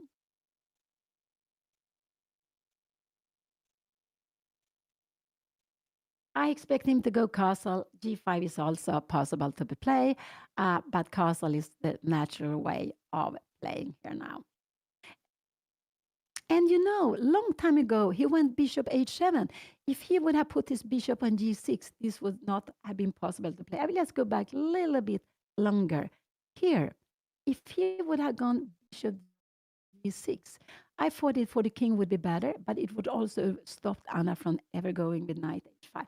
Thank you so much. But he went bishop h7. So queen d4 came here. That was Anna's plan. She attacked this and that pawn at the same time. The best he could do here was castling. And if Anna take on e4, he would have had very good compensation. But he went for queen f6, and that was a mistake. And here Anna has several moves, but I really like this knight h5 move and just forcing him to do something with the queen. He changed on d4. This is the most natural move. But now, here there's a hole on c5. Now there is no hole on c5. The knight can't go there because we will just grab it. So Anna has 2 out of 6, exactly the same points as her opponent. She has lost against a higher rated player, and she lost against 2 FIDE Master and 1 IM and 1 Grandmaster.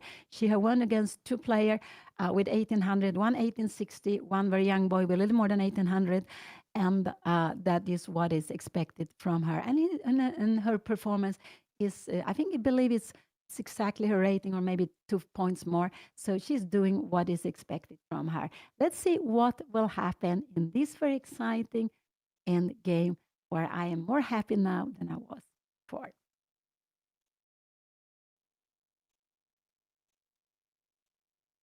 So we have double pawns here, but with the double pawns, it means that we got an open file. And the open file we can use for the rook. You will need to go b6, but b6 can be a target for us to attack later on with the pawn, maybe a4, a5, something like that. So it's you will need to stop it also. So it is, there are sometimes not bad to have double pawns. And what is most important, this double tone is so much better than this pawn structure we had before. It's so much better. Control c5 square. So this knight, and you control also e5 square. This knight before had two beautiful places to go to. Now it doesn't really have it. It doesn't have any good square where it should be staying, actually. What decide how much rating you lose or win? It depends on several factors. One is what Anna had, I think Anna played with cat 20. Oh, that's very complicated. You have cat 10, 20, 30, and 40, I believe.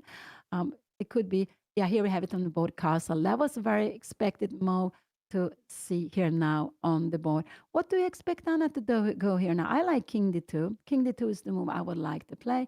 It could also be Anna will just go bishop e2 here now. But I like king to d2. This is the move I would like to see. If knight d7, yeah, I would like to go a4. If we go a5, we will just go, can go rook b1. You can go knight b6 here now. Wow. Do you dare to take this pawn? I'm just wondering. No, we take on b7. This is just very good to be played. And now are coming with the rooks. So I like king d2. King d2, bishop e2. I expect Anna to go bishop e2 here or rook b1. This is what I expect. I expect one or two or three. These are one of these three moves I expect she will play. Yeah, but I'm not so happy. Yeah, she can go g4. This is right, but I'm not so happy. Knight d7. You go bishop g2. Uh, uh, no, I don't want to go after this pawn because after knight, Anna can only, let's say you do something. I'm not sure. Maybe we should go c5, open up here, this position. Anna go knight g3. You can always defend it like this. So you can play like this, but this pawn is always easy to defend. So I don't like so much the plan with g4, but I understand there is one idea. It's here we have the position. Castle was made with g4, f5 will not be good because you will get this broken pawn structure here now. Now we have maybe bishop d2. You will need to go rook e8, and we can take some space here. So this would actually be very fine here. I think here we can go bishop h3. Look at this, and we have it. Maybe we go check here now, king f8, and we are planning maybe knight e2, knight f4. This is just very beautiful to be played. So go back, go back. So g4 can be played, and then f5 would be mistake. Black should just develop the pieces.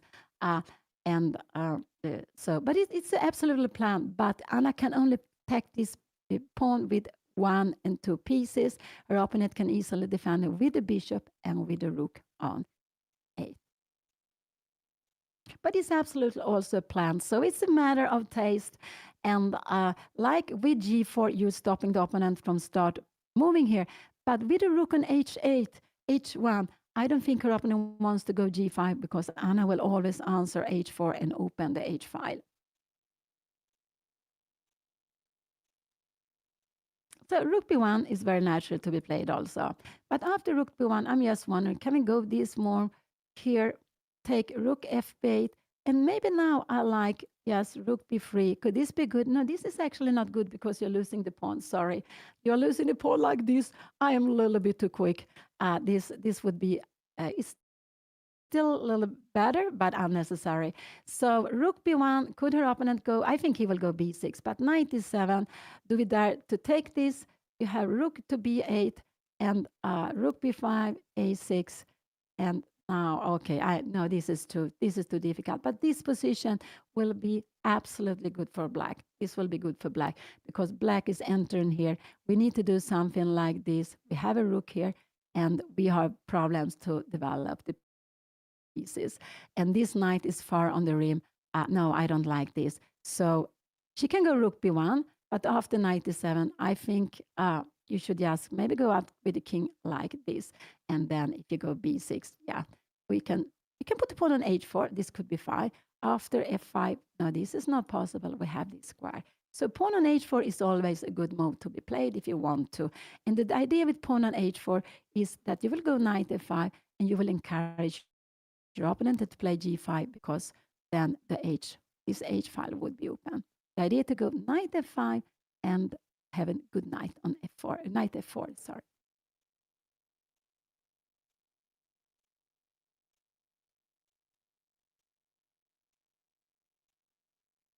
Yeah, but chess is very.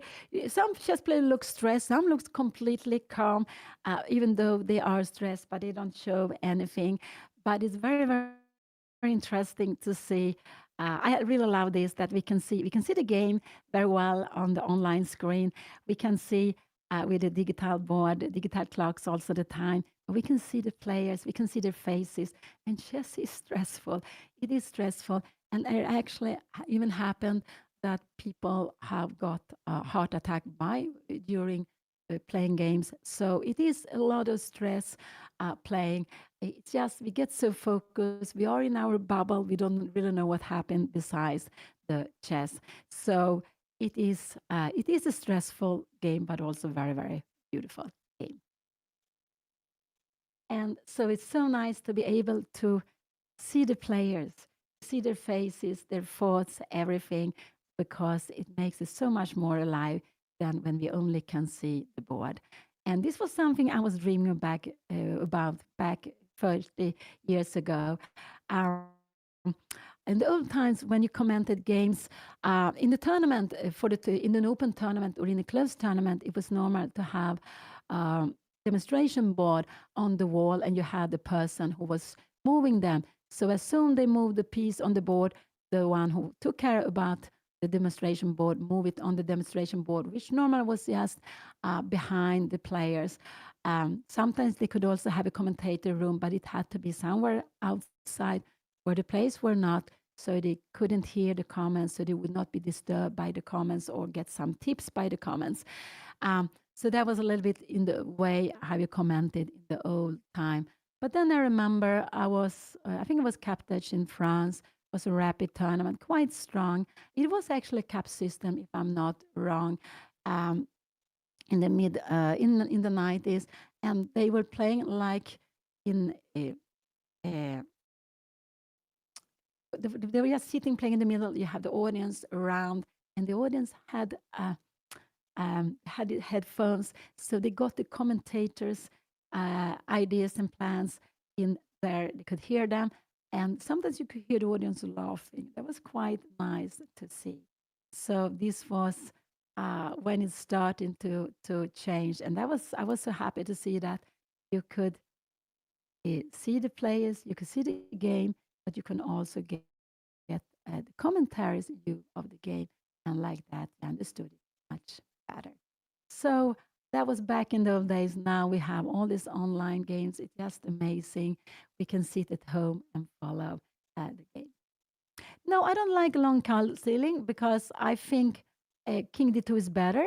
If you want to move the king, I like king d2 because after bishop e2, the rooks are connected. When they are connected, they can work together. You can actually bring them both very quickly to attack something. So if Anna moves the king, I want the king to come to d2. And king d2 is the move I like, actually. King d2 or bishop e2. These are the moves I would like here. Rook b1 is also fine. So Anna is having now 40 minutes for the rest of the game. Her opponent has like 54 minutes. Let's see what Anna will do. What could she do? H4 is also a good move, but I would start. Here we have bishop e2, and the idea with bishop e2 is just to develop pieces. But I do hope she will not go short castle. I do hope Anna will go king d2 later. So she has developed the piece, and next move, I do hope she will go king d2. This is what I really would like Anna to go. And if her opponent go f5 is mistake, we have knight h4, and we have this beautiful square. No, you don't want to do that. So f5 will absolutely not be coming. I think we will see knight e7 on the board. Here, yeah, h4 is good. I also like king d2 here now. But now maybe she will be kicked back. So maybe h4 is a good move. And after g6, we can go knight f4. So yeah, I like h4. If Anna go king d2, can we go g6, knight f4? We might go g5 and you're coming back. So this is what I would like to see. So knight d7 will absolutely be on the board. And after knight d7, I like h4, but that's quite quickly. And the idea is here we will go knight f4, and you don't want to go g5 now because we are this one, we have the open h5. We can play in different ways. I'm not sure. I would probably go knight h5, knight h3. You need to go f6, and we can go bishop g4. If you go f5, we can even play knight g5 because after this we have rook take h7. Get a rook to the h7. We are planning king e2 and bringing in the next rook. So knight d7, I expect her opponent to play. And if he goes knight d7, I actually hope Anna will go h4. But I believe she will do, I hope she will not go castling. That would actually, castling a g6, could that be a problem? And g5. Uh, Now he has a little bit improved. So it is better to keep king in the middle here. It would be better. And after a move like this, if you come here, yeah, you have g5. So let's see. Knight d7 will absolutely be on the board. It's so, because here you can't go, it doesn't have any future. We go rook b1, and where is this poor knight going? Can also go, yeah, rook b1 is very natural. Why is this poor knight going? You go b6. Now we even have c5. Oops, we are attacking. You need to come back. And we can even go c6. Look at this. After a5, we go a4. This knight, oh no, no, we don't go a4. Sorry. And after a5, we can just keep it like this. When knight a6 comes, we can go a3. So this knight is actually trapped here. And when then this is trapped, you almost cannot do anything with the rook. It's almost like playing with two pieces down. So this is absolutely, you can go king d2. And when this comes, we go a3. Yes, so after knight a6, this knight doesn't have any square to go to. So go back, go back. So knight a6 is of course not a move because there is no future for the knight. You can put it on the rim when you have a future. With the pawn structure here, there was a future for the knight on c5 square, and then you could play knight a6, knight c5. But here, now, this is no point. With the pawn on c3 instead, knight a6, knight c5 wasn't planned. Yeah, no, we don't have any queens on the board. And here, with the king on the middle, there's no way to attack the king. So remember that in the endgame, we have now seeing an endgame. Uh, the queens has come off. We have changed two minor pieces each. And so this is an endgame, and there is no danger for the king. So here the king will be passive, not doing anything. Here the king will be active. It could be if the open line, so it could be to defend something, but it's more active here. And also with the king on d2, it's safer on d2. This rook remains on h1, and I want it to remain on h1 if her opponent is planning to go some g5. He takes some time. Could it be that he wants to go c5 here? But after c5, we could take it. Oh, thank you. Thank you so much. And Anna will have a pass pawn. Remember, the pass pawns are very, very strong.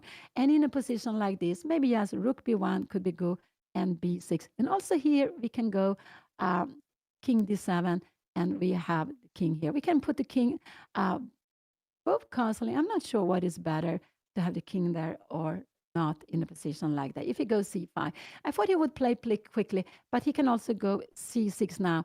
And if he goes c6, I guess Anna will take it. Oh, this is very difficult to play this position. Actually, here, rook take b7 is very, very good. This is very, very good. So rook b1 would be a good move to be played here now. After this, we might go b6. And now we can take this and have this. This is also very fine to be played, this position. It's absolutely very fine. This is, I would go king d2 in a position like this. And after knight a5, Um, yeah, it could be. I would maybe go with this rook, but it could actually be that this rook is better. So after g5, you always, now we have knight f6, but you always have h4 if you want to. So let's see. It could be that both of them will play over the whole board. That it will be very exciting. So he's considered knight d7, I believe so, or c6 or c5. This is what he's considering. He's not considering to kick this back because Anna will have a check and then she will win the e4 pawn. So the things he would think of, rook 97 or moving c pawn. This is what I believe.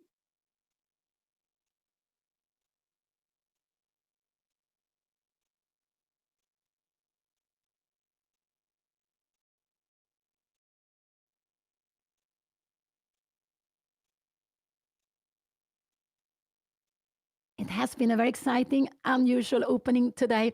It looked like a little bit an old Indian, but maybe it was an old Indian. I'm not sure what the opening is called, but here we have it.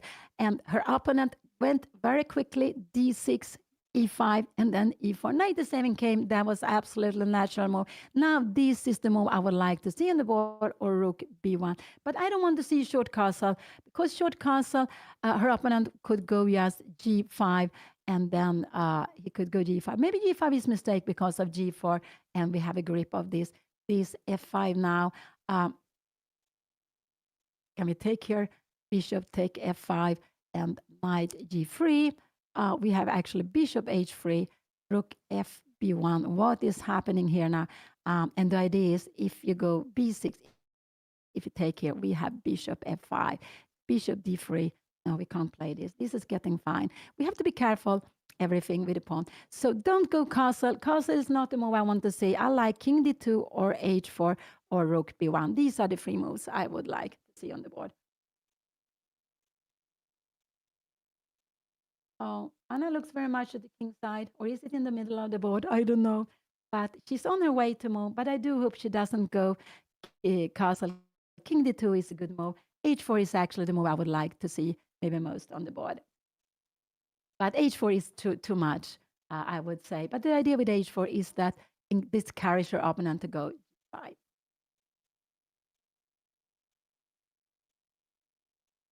Oh, wow. Wow.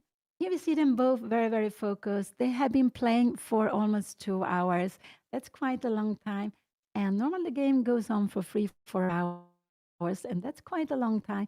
But it's like that. And when you sit at the board, the time is just running away, just running away. You don't realize that you're playing games 3, 4, 5 hours. It just runs away. But you notice that the energy goes, that you feel the energy, you get exhausted afterwards. At least for me, it's like that. Some people are very energy um, efficient. They don't spend so much energy. But for me, yes, I feel a lot when playing.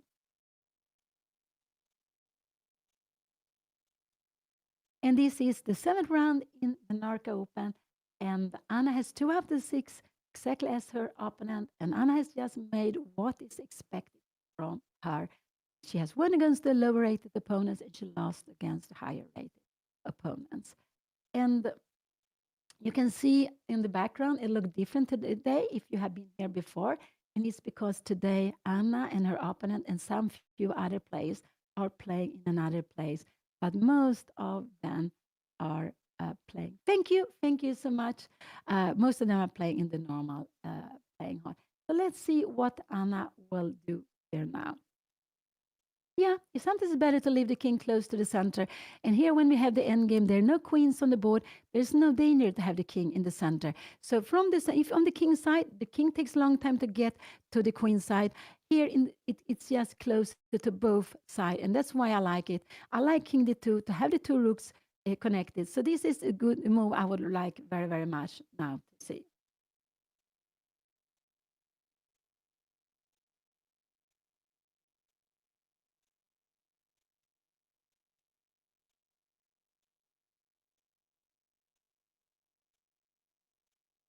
But I prefer h4. This is the move I prefer. King d2, her opponent can play this. I would say this is difficult move.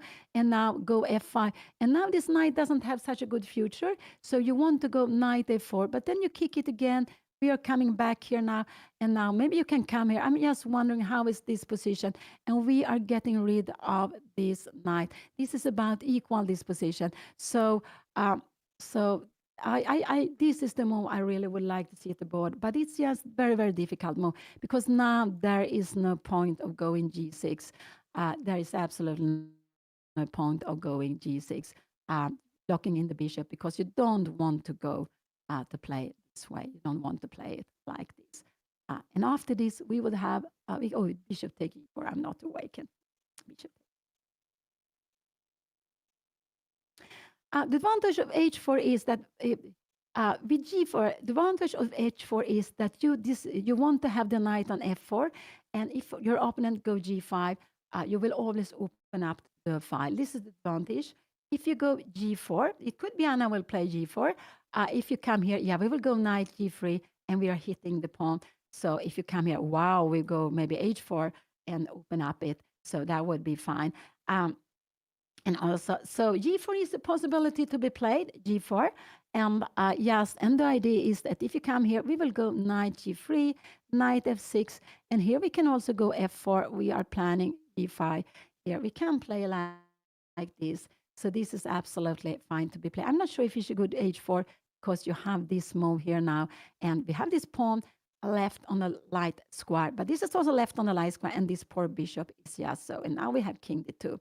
So h4, yeah, that's true. h4 is one move. I prefer h4, but g4 is absolutely possible to play also.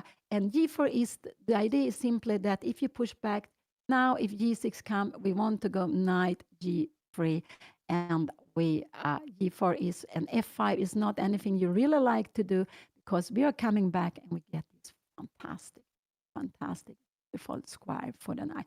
This is a dream square for the knight. F4. Yesterday we saw in the game, for those of you who were here, Anna's opponent got a knight on c4. That was also a dream square. It's a square where no pawns. We want to have a g pawn, then we can push it away. But there is no e pawn. This knight can remain there. Only way to take it away is with a knight, but this knight can't take it away. And not only that, it has a dream square on f4, it has also a future on e6. Just a fantastic knight. So go back. So g4, h4, king d2. Yeah, 1, 2, and 3, and 4. These are the four moves I am guessing between. I'm not concerned about the time now. I'm not concerned about the time. I was more concerned before about the position. So no, I'm not yet concerned about the time. I'm concerned that it might become less later on, and that is, of course, but not yet.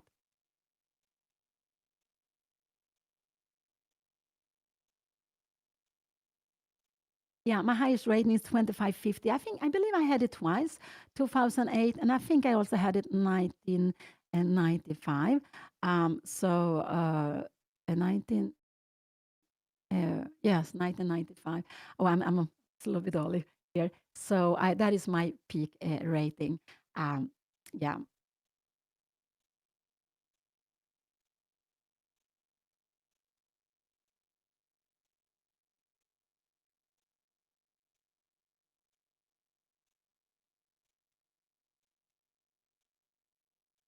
And it takes a bit of time.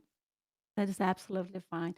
It's not that this position is dangerous, but if she plays if she goes castling, it will help her opponent. It will be king will be act passive on g1, and we can see with the pawn on e4, black could have some idea going, taking some space here to get her position more cramped, and that is something he will probably not do as long as the pawn is here. G4 is absolutely fine to be played, and the idea with G4 is that you later on wants to go knight G3, and that is absolutely.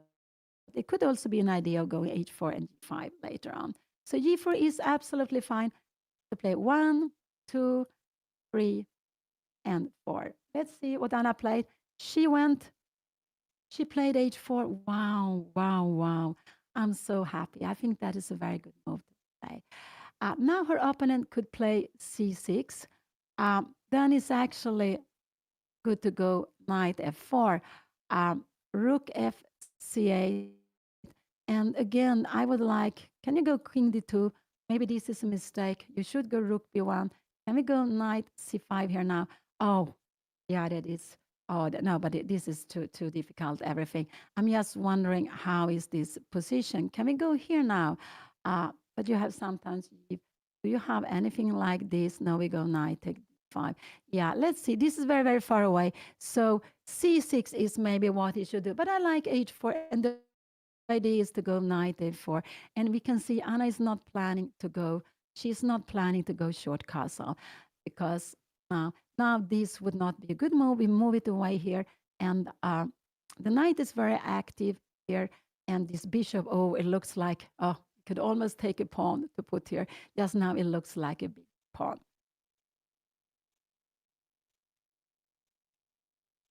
Uh, yeah, rook h3. No, I don't like this idea so much.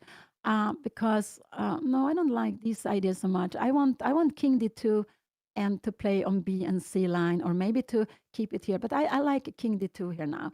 So what could be? It could be that our opponent will go um, c6. What happened if you take here now? Rook b1, rook f8, and king d2. This is absolutely fine. Rook b6. How is this position? Rook b3. If you take, look at here, you come here. Now we see, we can even go rook a1, but we saw also another thing. Look at this. The king, thank you so much. Thank you so much. And you can see the king makes a good work defending this. And next time rook a1 comes, rook a4, and we are going to target this pawn and this pawn. So this is very nice to play. And black is playing without the piece. This bishop is not easy to bring into the game. While this knight, it takes time also to get into the position. It does take time, but it's a little bit like both of them are playing with two pieces. But this is on a light square. That is not so good when you get into pawn endgame, because you will always need to keep it defended. But here we can say active piece, active piece. This is a little bit active, maybe on the wrong side, but it's still active piece. And this is coming. This is just a very nice position for white. So let's see what will happen. If you go c6, I expect Anna to take on c6. This is what I expect. So rook to c it could be, but then it's more logical to go this rook. Then I like this. And if you go c6 here now, Anna can go this move, taking here. And if you take like this, we have rook h c1, rook c8. And what is happening here now? This pawn is unpretty. So we can even go here. Point is, if you take here, take, take, and take. We take here now. Threatening mate in one. You need to go bishop d6. And now, I'm not sure. Now, knight g3 is a very good move. I'm very far away. But I want just to show the problem with this king. We have h5 now. And if you go here, there will be a mate break. And I think I said a long time before that this could be a disadvantage of putting the bishop on h7. It wasn't that yet, but it allowed Anna play knight h5, knight h5. We did so, but here we have it on the board, this position. So if he wants to play some activity, yeah, it could be with c6. Could he go this dramatical move here and now? Knight b6, no. Anna can go knight f4, but then you will go g5. But this is still fine. We've got knight h3, f6, and we can start to break up here on the king side. And you can't really take on d5 because we have a pin. I see that now, bishop f4, so c4. So you will need to wait a little bit before you can take the pawn. Oh. Oh, so exciting. But I like Anna's position quite a lot here now. Anna didn't castle because if you go castling, look at this king. I show you a line where the king was good to go up and defend b3 pawn. The king will be more active on d2. This is one reason. And also, if she goes short castle, maybe her opponent will start taking space here now. And if you go here, knight f4, yeah, you will take space like this. You will get, all of a sudden, you will get cramped. And you will go for f4, bishop g6. So black will get a plan, get a way to be active. So that's why Anna play h4. If this come here and g5 come, she will be very, this rook that was passive is now active. this will be good for Anna. We have been looking at this. And after f6, we have bishop g4. 1, 2. So what are you going to do here? Maybe rook d8, and we can just start opening up the position like this.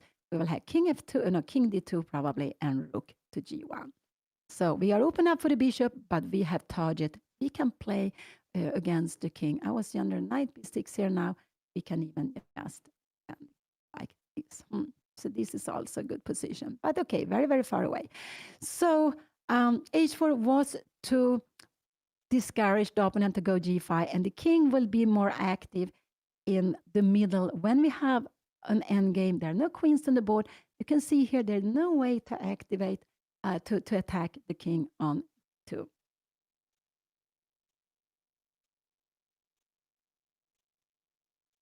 Yeah, that's true.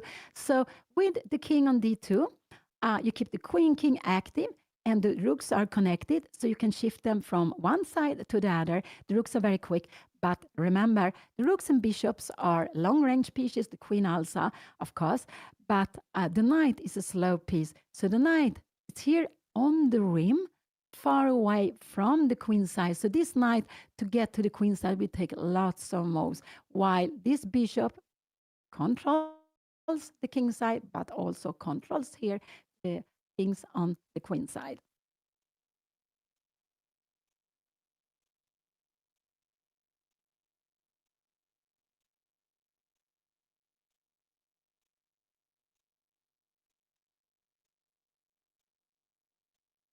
I'm not sure. I think Alexandra Botes of Alexandra Andrea Botes and Anna has the higher rated. I'm not sure who is higher rated, Anna or Alexandra. So, and they have played against each other. I think they have made, I am not sure the exact result, if both of them have won one game or something, and they have played some matches.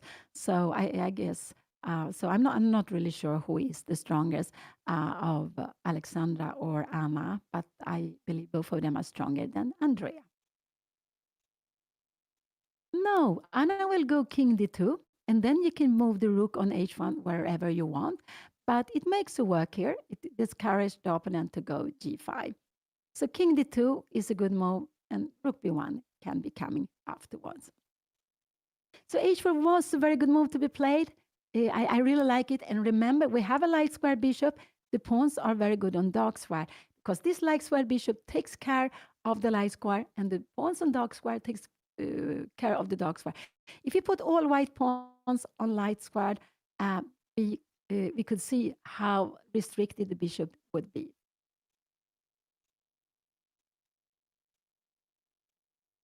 So Anna is 20 points higher than Alexandra.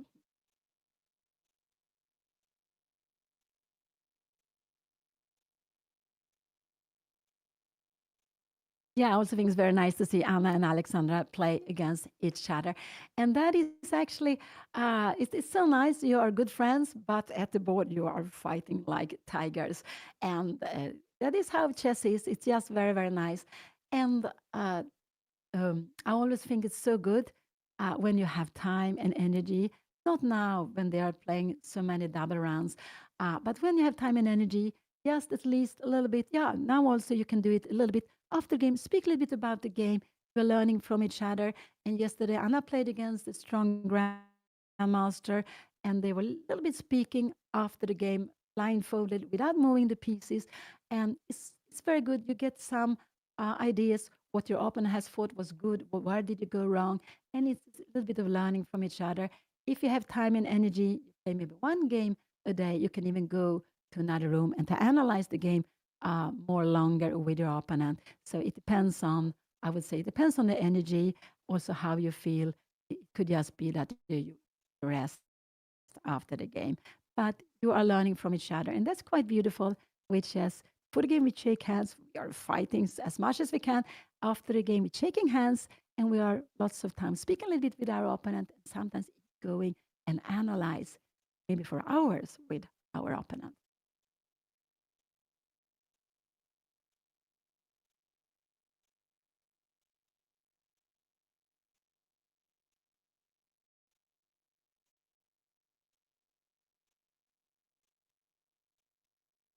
It's good to see your opponent now is taking time. I would believe that he will think like 3 4 more minutes. So, but when he gets to Anna's time, that he will move. What will he do? I think he is looking for going c6. This would not be a good move. I would say we would just grab it, and black stays with this passive bishop. This passive bishop, which is so difficult to get into the game actually. Um, so we could go rook b1, and now he played. I play quicker. What did he do? He went c6. This was a good move to play. He needs some activity. I expect Anna to take. I expect Anna to take on c6. Knight f4 is also a good move to be played here now. Maybe knight f4, but I expect her to take. But it's actually maybe better to stay. But I think that is difficult. So I expect to see either this on the board or knight f4, maybe rook b1 also. These are the moves I expect to see on the board. One, I would say two and three. These are the three moves I expect to see on the board. One of those.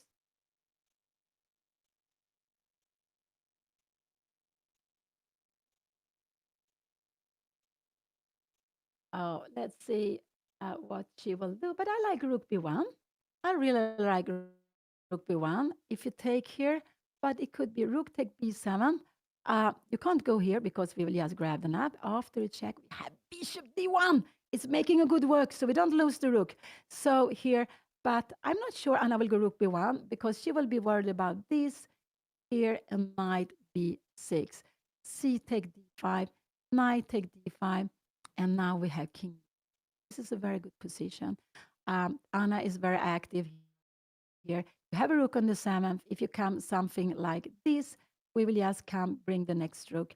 And if you go here, yeah, you can play this, but we can play something like this, and maybe, not sure, rook b5, knight d7, and we have rook a5 actually to keep her active rook. This is a way of playing, and after a check, we can always go another check. We have bishop. Yeah, that is not clear.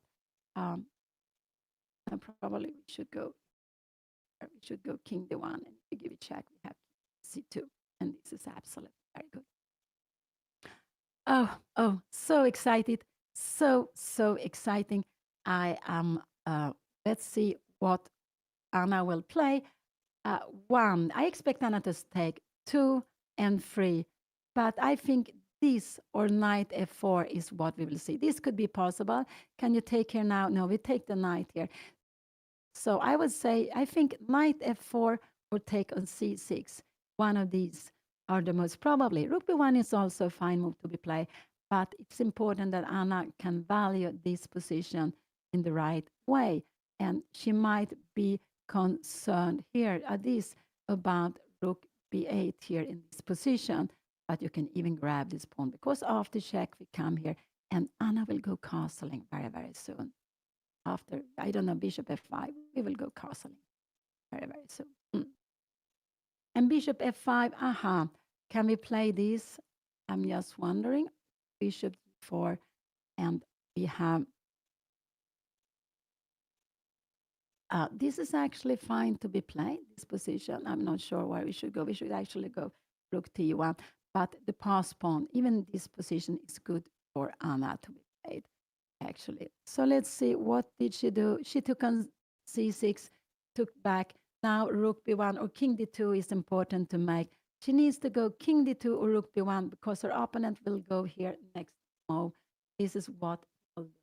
So king d2 or rook b1 played here now. Her opponent is planning rook b8, taking control of this. So she needs to stop it. And she can do it with rook b1 or king, or one of these. But I think we will see rook b1. No, king d2 was played. That is absolutely very good to be played here now. Now, the best her opponent can do is c5. So taking on c6 wasn't really the best move to be played. And c5, yeah, this is a little bit a tricky move. And this would be a blunder because we would actually lose here and check. This would be rook take b1 and take b1. So let's see what he will do. c5 is a good move. If Anna go d5, all of a sudden this is equal. So after c5, she needs to go king c3, take here, and take with the king. Oh no, this is just difficult to keep this blocked here. But you got this nice square here. Have rook b5, maybe you go knight c5, and this is very close to equal. So taking on c6 wasn't the strongest. Now c5 is a very, very good move to play. And so king d2 was the best move Anna could play. c5 is a good move to be played here now. And after c5, uh, yeah. Oh, yeah. Anna can't go rook to b1. Maybe king c3 is good. But it could be that she will take this way. That will she take. But then you have always this rook. Look at this. Can we go rook b1? Can we take here and go e3? No, no problem. We have rook b7. And if you take on f2, we can go rook e7. These are still tricky here now. Rook e7, bishop g4, and we have knight g4. So I'm making everything quickly, but the plan is we can take back with the rook and take a queen, have knight. I was playing this very, very quickly, but there are always tactics. So c5, king c3 is a good move. Will Anna there? And I guess she will take like this. But now her opponent has an extra pawn here. This is very close to equal. You can go knight b6 here now. And yeah, you need actually to come back, maybe a rook to c1. I'm not sure which rook go to c1. Maybe this rook should come to c1. And the idea is when rook c8 comes, you king 2. And a little bit, rook is coming here, rook c3, and here, and we have c1. So it's very close to equal. Coming here now, we might be able to make, look at this shift here now. Wow. So what is difficult? c5 is a very good move. Will he find it? This is not so good move. This is what I expected. Rook a b1. Can he now go c5? Now Anna can go rook 3 here. So it could be, if he goes with this rook, it could actually be, I'm not sure which rook is bad. Anna can also go king c3 and you're stopping the rook from coming in. This is actually a move I would like to see yet more. And c5, here we can start bringing this in. So yeah, this is getting good. Rook f8 is not a good move. If you go with the rook to b8, I think it should be this one. And now maybe rook a b1 is what I expect Anna to do. Can she go c5 here now? And again, rook b3 is away. So after this, we can always take back, check. Yeah, we just grab the pawn, no problem. But the idea with c5 is that if we make something like this, we have small, and we can't take it back because after check, taking here, see this hidden bishop is coming here. So king d2 was a good move. It was absolutely a very good move Anna played. No, c5, d5 would actually improve black's position. You get the e5 square. Look at this bishop is hitting the wall. Both of them are hitting the wall. So this is actually quite, this is completely equal now. So c6 he played was very good. Will he go c5 now? I can only see c5. This would be a mistake. We can take on d5 and we have two files to play. We have the pawn on light square. We go rook c8 and rook, the other rook here. This will be, maybe we should go g4 first to stop f5, but this is just fantastic. d5 is a mistake. c5 is a good move. And remember, we have light square, bishop on the board. So it is often good to have the pawns on dark square. Yeah, it can get out via d8, but look here, even if it get out, here it will be like a pawn. Here, yes, but you don't really have, the knight go to e5. Where are we going? We don't really have a future for the bishop. So it gets out there. So after c5, it's better not to do anything. King c3 is the good move to be played here now. Absolutely, king c3 is the good move to be played. And this would be a blunder because take here. This would be absolutely a blunder because of this. So c5 is a tricky move. Can Anna go knight f4 here now? Yes. Rook b8.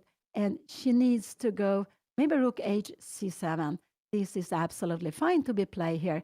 This is here her opponent can go, but we take like this. We go knight d5, and this is, and you can take here, and you have f5, and maybe not f5. This is both ways of playing this. We have rook a b1, And again, it's not at all so clear the position. So if her opponent go c5, I, I, I think this would be fine to be played. Knight h4, I think it's a fine move to play. And rook ab1 to go rook c1. Aha, but after a check, we need to go. Oh, no, I don't. I take, and take. If you take here and you go e3, we have king c3 and you take here. We will go rook f1 and we will, in the end, pick up this pawn. But I'm wondering here, how is this position? Have the rook here. It's a little bit scary, but we go king. Well, look at this active king. Wow. And after this, can we even go king a5? I'm wondering. Now, maybe king a5 is not the right way on the rim. It's a little bit scary to have it here, but we can go, oh, no, king b5. No, I can't. King b5 is actually a good move to go in here. We get a king to attack with, but that is too difficult. So let's see. They are down with about the same time, 30 minutes each. Anna's 30 and a half. Her opponent has one more minute. We have a very exciting end game where her opponent played his good c6 move. I expected Anna to take, but it wasn't the best way to play because he has a very tricky move, c5 coming here. Will he play c5? And then it's very important that Anna don't put the rook on c1. After c5, I would like Anna to go knight f4, or maybe rook c1 could be fine. That is also, but knight f4, just bring it back here. And after a move like this, you want to come down here. This is scary because we have two rooks on the board. I would like to come here, but it's a little bit scary to allow all these things. Take, take, can you come here? Yes, we can do that. But after this check, we go king e1, and there is knight f6. It could look a little bit scary. No, this is actually a little bit scary to allow. I would say that this is a little bit scary to allow all these things. So what did he do? He played rook b8. This was a move. I'm happy he played rook a b8. Now I do hope Anna will go rook a b1. This is a very natural move to be played. And he played rook a b8. This is the first move I saw and what I expected him to play, but then I saw c5. So I do hope Anna will go here. And if he comes c5, you can go rook b3. I do hope she go with this rook. I think it's better. She could also consider going with this rook, but it looks a little bit strange to go with that rook. Then gc can come, and we have also g5. So that is a little bit, it's more natural to go with the rook on one. Yes, thank you. Thank you so much. Thank you. Thank you so much. So I hope Anna will go here. I don't want her so much to go king c3 here now. It's actually also a possibility, but I prefer rook a b1. We challenge the rook, and if anything like this come, uh, knight f4, g5 can be coming here. Let's see what is happening here now. We have f6. We don't have bishop g4 because you have this very good move, knight d6 now. This has been changing a lot. So let's see, rook ab1. I do hope she goes here. So she needs to stop. This is a big threat. Rook b2 is a big threat to become active. And so either this or this or rook c1. These are the moves. And the idea of rook c1 is if you come here, we have this move. But then you can come here. You go king c3. No, but you keep the rooks. Now, this is dangerous. So I like only a rook to b1. I prefer a rook to b1 because it looks more natural to go with a rook to b1. What I like Anna to play here now. And the idea is really, if you come rook b6, we will go rook b3. You can come here, and we can also go rook here if you want to. And if you go c5, we will go king c3. And if you take here now, we can take with the king. This would be just worse, but it is also possible to play. So let's go back. So rook to b1 is what I want Anna to play.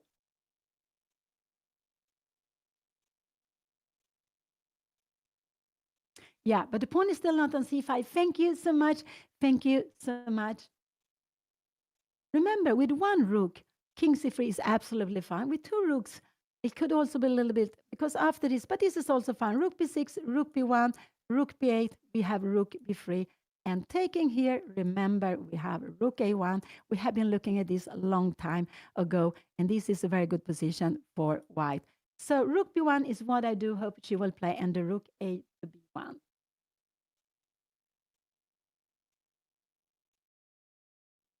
I prefer rook a to b1. I do that. because a little bit this carrying her opponent to go g6 to play on the king side. So because you keep the rook on h line and you don't really. So I prefer rook a to b1. She played rook fb1 instead, and the idea with rook fb1 is that she wants to go rook b3. This is her idea. So if he comes here, she wants to play this. If she comes here, she probably wants to go. She can even go g4 here now, stopping everything. Because after a move like this, thank you so much here, we have this very, very strong move. And the only really good thing you can do is go knight f8. But this is absolutely very good for Anna. You can give a check also.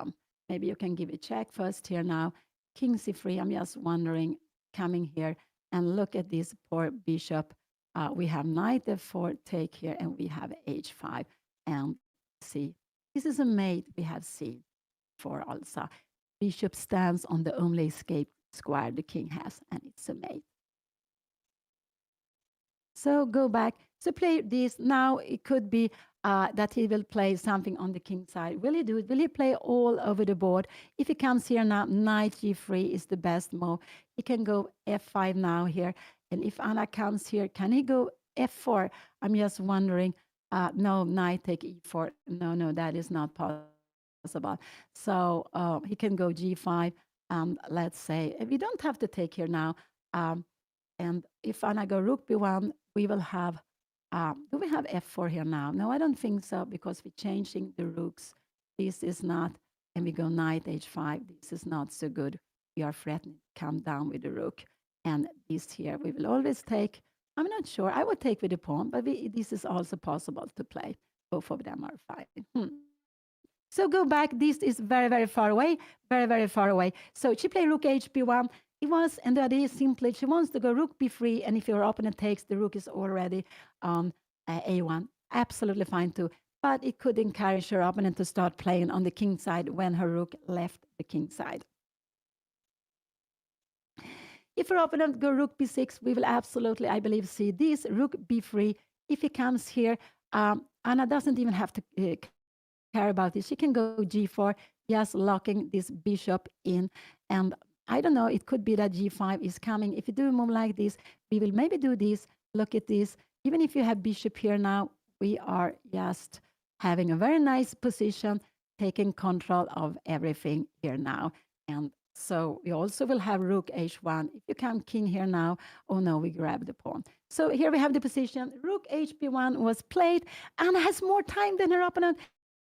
He played, what did he do now? What did he play? He has played, but I can't see any move. He plays c5. This was a good move to be played. And now I want Anna to go rook b3 is the move. I do hope Anna will play here now. Rook b3 is what I do hope she will play, just so she can. But I don't go d5. Keep the pawn on dark square. Rook b3 is what I do want you to play now. So because he has a threat of taking on d4 and e3, he's threatening to win a pawn. So let's see what Anna will do. I expect her to go rook b3. Here we have the position on the board. c5 is a good move to be played here now. And rook b3 we have very, very quickly. So they have exactly the same time. I could see, maybe the clock was wrong. They have exactly the same time, 28 minutes. And that's quite logical. So she went rook b3, and we can see the point with why she played rook fb1. If her opponent takes here, he cannot do that. This would be a blunder. And how are you going? You can't play a position like this.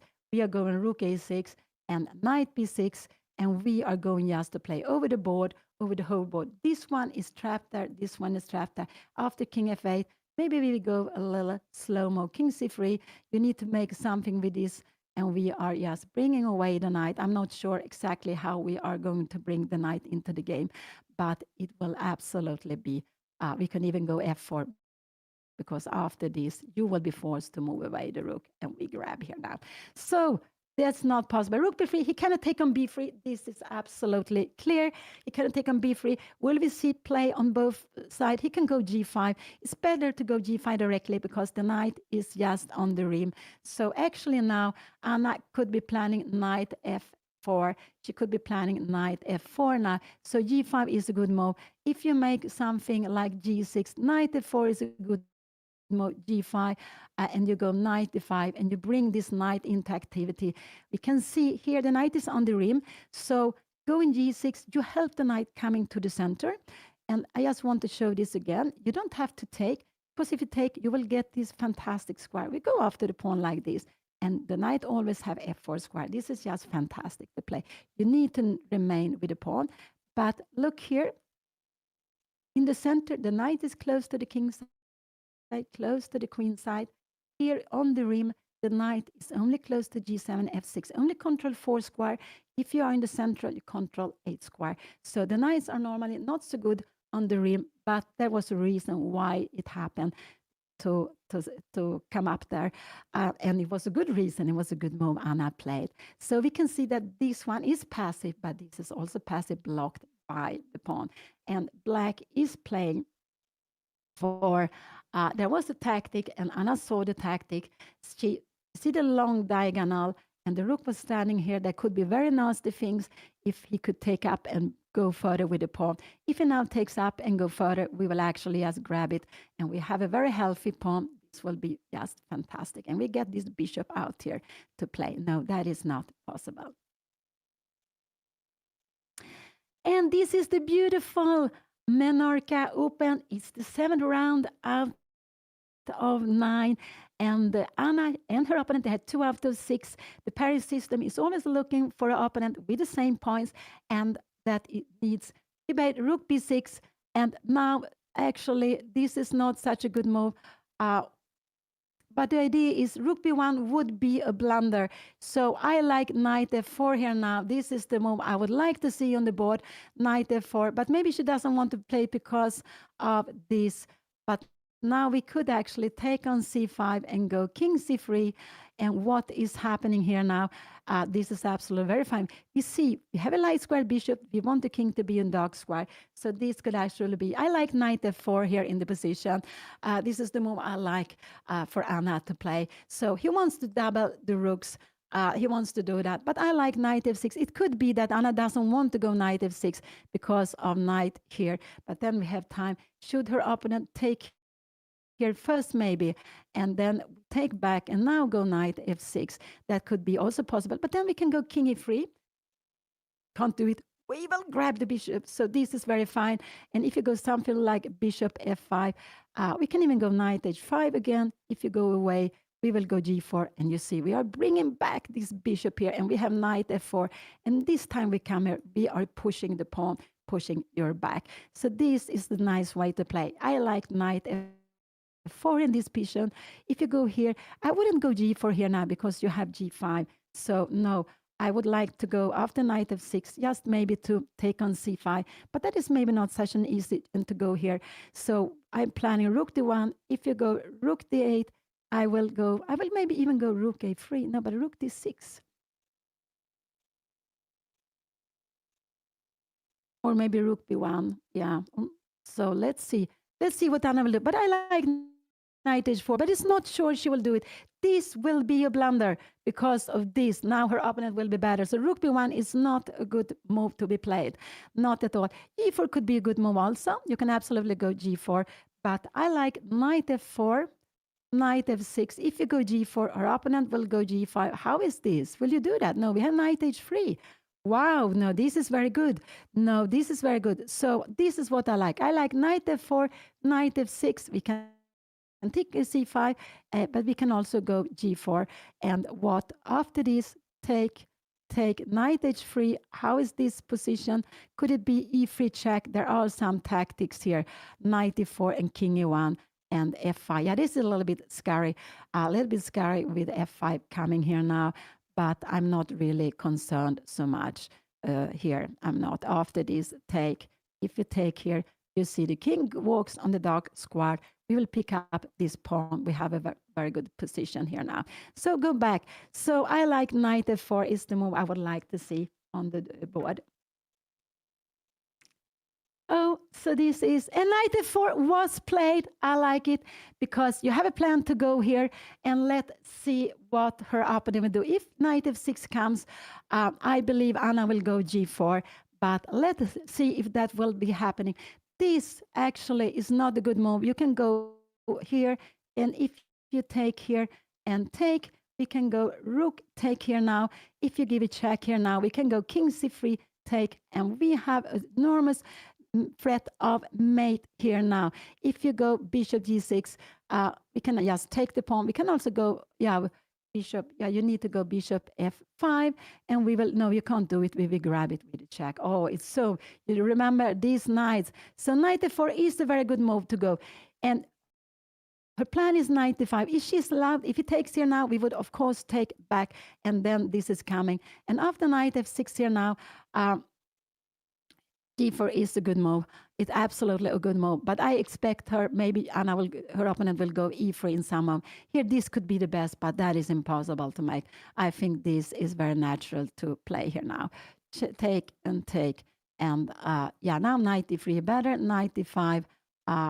This is actually fine for black to play because you have this one to target and this one to target. If you come here, you will go bishop f3, probably pick up the pawn. So this is very, very far away, very far. Thank you so much. He played rook b8. This is a mistake. Will Anna go now? Knight d5. Will she go knight d5? Will she play that? That is a very, very strong move. Knight d5. This is absolutely no problem. If he takes here now, she will take here. Knight d5 is a good move. Will she play this? I don't know. Don't play too quickly. Don't play too quickly. Anna, don't play too quickly. Not rook b1. That would be a mistake. Knight d5 is such a good move. Bringing in the knight that was passive on the rim. Will she do that? She is on her way to play so quickly. Thank you. Thank you so much. And knight d5 was played. This is a very good move. She forcing the rook away. What is he going to do? He has only, I would say, rook a6 is actually the best move, but that is impossible to be played. Rook a6 is the best move to be played here now. And then Anna needs to take here. And actually, rook b1 she can play, but wow, that is, she can even play this. Wow, take king somewhere. King d1 is better, but normally, and it's and now this is a threat. Where is she going with a knight? Knight somewhere. We will go rook b7, check here, king d2. Okay, check. We should have gone here and check. We have bishop d1, and isn't this scary? We go e3 here now. No, we have knight take e3, but these are not easy. So rook a6 is the best move he can play. Will he do that? Will he take on b3 or go? This is just very, very difficult move to be played. And what can Anna do here? She can go rook b5 is a good move to be played here now. What more could she do? She can actually take here, and she can go rook b1 is a good move. She can also go a4, and she is just planning. If knight c6 comes, she goes king c3, and she is just a little bit careful. She can go this way. And this is absolutely very good. Look at this rook. It's just almost trapped there. I wanted to show you, if you go knight d7, yeah, this king, maybe with a5, you really restrict it. But okay, king c3, you're bringing up the king. It's just a fantastic position. So knight d5, this very beautiful move, bringing in the knight to activity. And it was on the rim, passive piece. It had done its work here on the rim. Now it's in the center. You see how strong it is. It's 1, 2, 3, 4, 5. Also takes control of e3, even if the pawn there. 6, 7, and 8. So much stronger. So that's just a little bit saying that the knights are best in the center. They're also best when they are on a square. They are on an outpost. Here it is an outpost. It's standing on black side of the board, and there is no pawn that can push it back. We are not allowed to go backwards. So he can go rook b7. I'm just wondering, check here and knight c6. He will need to take here, and can you go here now? No, we will take anyway. So he will need to take on b3, and we are bringing in this knight. Can you go king e8 here now? No, you see, this will be like a mate. You lose a piece. So this would be very, very good. You need to go knight f6, and we have this check here, and knight e8, and bishop g4, and after f5, maybe you go bishop h5, g6, and we are coming down all the way. This is just, we are playing with 1, 2, soon 3 pieces. You can You can do something like that. But we have bishop a4. Wow, wow, wow. Looking at this knight from attacking the knight from behind. So knight d5 was a very good move. If rook b7 comes, she can play like this, forcing her opponent to take. He can't move away because we will actually grab it. And if he takes on b3, Anna takes back and one piece attack here and one piece attack. So that was a very, very good move to be playing knight d5. She is playing with the pieces. She's playing actively with the pieces. I'm very happy to see that. And the only piece which was passive, it was the knight on the rim. And that is also a good thing to think of, is which is the worst piece on the board. Before we could see the worst two pieces was Anna's knight on h5 was passive. I would say that this was even a worse bishop h7 because it's difficult to get it into play. But and Anna got the chance to get the knight to f4. F4 she came here and then to d5. So that is true, and she has a strong threat just to grab the rook on b6. This is his best move to be played. After this, he is threatening to take here and win on the spot. And the best Anna can do is to take here. And actually, she can even go here, but I don't think she will do that.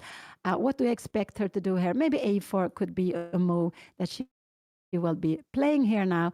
And after knight c6, maybe to go, even knight c7 is a good move here.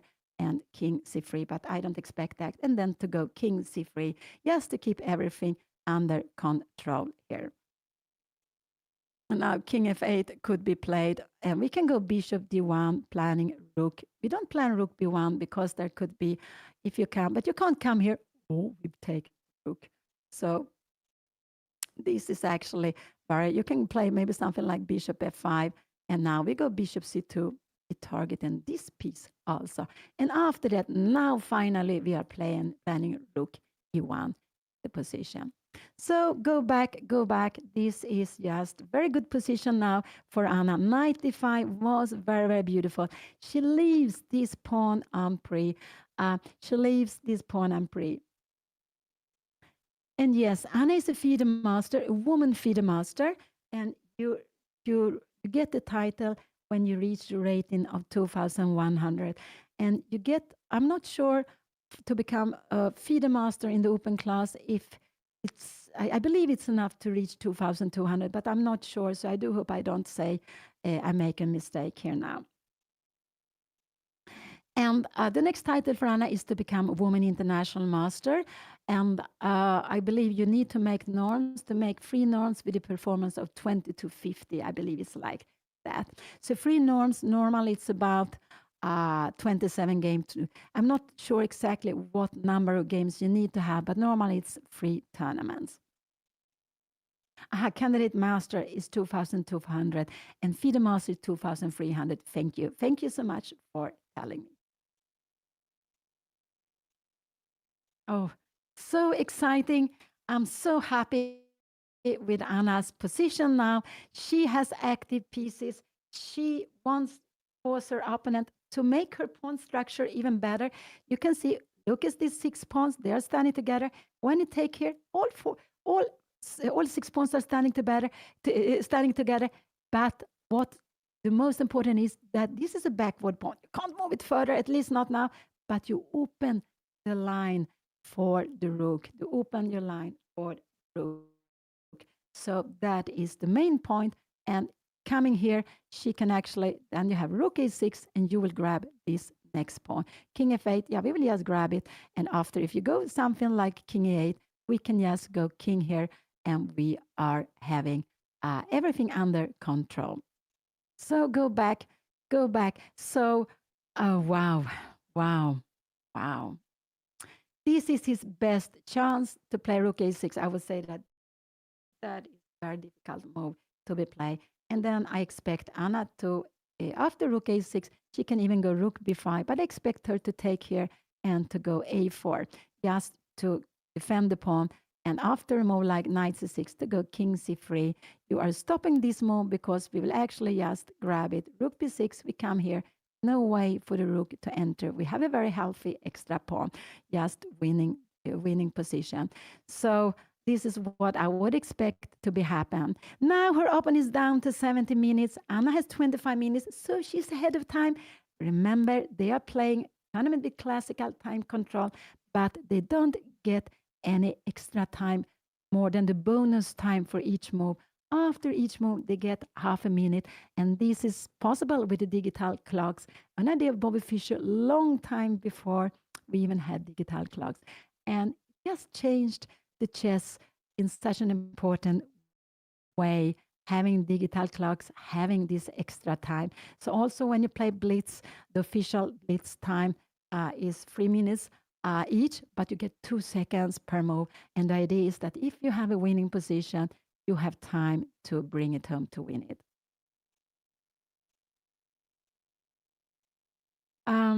You need, for norms, you need to make 3 norms, but it's not only the performance, you need to play against title holders.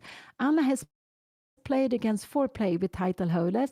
So if Anna would make a performance of 2250, she would get a Women International norm. It doesn't matter that the title holders has been in the open class because there are titles above a Woman International Master. So if Anna can make a performance of 2250, she would get in this tournament, she would get a norm for Women International Master. Yeah, and that's exactly, they don't want it just to be one time. You need to prove it 3 times that you are, that you can make it. So it's not a one-time thing. You have to do it 3 times. But when you get the title, you will always keep it until you get a higher title, and then you will step over. So if you become international master and you become a grandmaster, your title is grandmaster, and you, of course, very happy about that.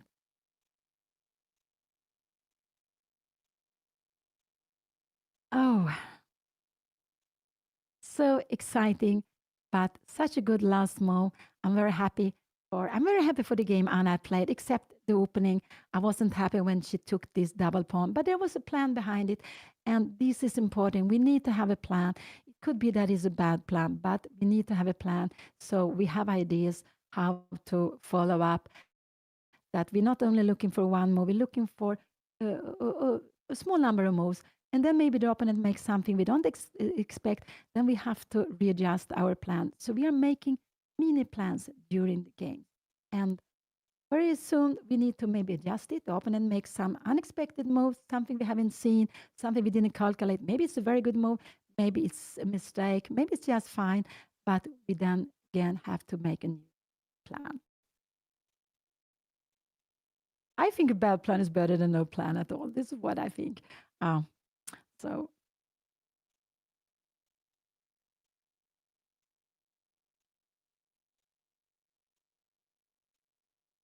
Anne has 2 out of 6. She has scored, so they had played 6 games. This is the 7th round. They will play 2 more games, one this afternoon, and there will be a game also tomorrow morning.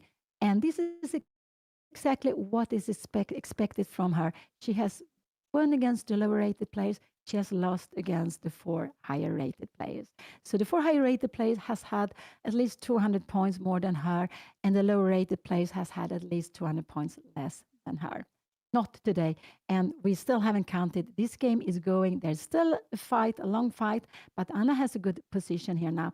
He's down to 13 minutes, and we could see that he probably forgot that Anna could leave the pawn on b3, that she can leave the pawn on b3. He was hoping for the rook to come to b1, but no. Anna went here, went to d5, forcing the rook to move away. He cannot absolutely. If he takes on d4, Anna just grab here. You take on e3, I guess we take with the king, you take something like that, and we will go rook d1, and we will just grab this pawn. And if you're coming here, we can go rook b5, we can also go, yeah, rook b5. Rook b5 is a good move to be played. And if you go something like this, we go just rook take d6, and we are, no, this is not possible. We will just make a mate here now. He took on b3. Actually, this was not the strongest move. Anna took back. And now look at this rook. Look here. Rook is passive. And look now. rook is active. This is fantastic for Anna. If you go rook c6, Anna can just go rook a6 and she will pick up this pawn. He can come here now, but we take on b6. You can't take back. His bishop is here. Remember, this is a mate, so you need to take it like this. And we take here, and again we threaten mate in one. So your opponent doesn't have time to take it. You need to do something, maybe g5, and we can grab it, and go king c3. We have an extra pawn, a very good extra pawn. So he took a b3. That was very logical. What will he do now? I expect him to take on b3 again. This is what I expect him to do. But let's see what he will do after. Thank you so much. Anna has just a fantastic position. Could he go? He could go knight b6 if he wants to. Check here, king. We can go and then we just grab this. Look, we have a rook on the seventh. You can just force us to change this. Take here, but look here, there is another pawn. Maybe we can go rook d7. No, you can go rook c6. Maybe we play this move actually. And the idea is after a move like this, bishop d7, rook b6. I'm just wondering here. And we're keeping the king away. We're keeping the king very passive because king is 7, he would just make check and take the bishop corner. So go back. Anna has a very good position. We can see it on the team also. We can see it on the on the clock. I'm sorry. We can see it on the clock that her opponent is taking time because he's under pressure.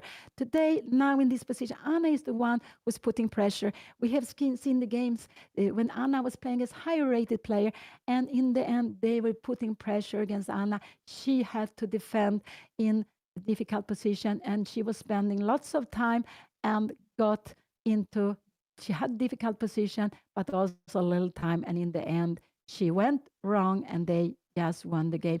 Here we see that her opponent is having problems, and that's why he's down to 10 minutes. He has only 10 minutes for the rest of the game, and they will get 30 seconds. And Anna has a, such a good rook. This rook on a1, this is also a dream for her. And this was the plan. When Anna went rook fb1, this was actually her dream to get this position. But now this is uh, uh, this was the dream to get an active rook. And here she had it. So this is what she planned before. And this is true that Anna yesterday, she played against the grandmaster. That was crazy. That after losing the day before the last round, she lost in the round number 5. She was paired against the grandmaster. That was wow. That was just so unbelievable. But it could be like that. The opponent did have a bad tournament, but he played very nicely yesterday. He really played with control, and he also a young player. So we can see that in these 7 games, Anna has played against uh, 5 young players. 2 players are born in the 70s, so they were a little younger than 50. But there are also the other 5. One was 9, 10. One was 15. 2 was 15 actually, and 2 were around 20. 22, no, around 20. So she played against 5 very young players, and it is what's happening with chess now that uh, the youngster are becoming very, very good and very strong already at very, very early age. It's quite amazing, actually, to see that.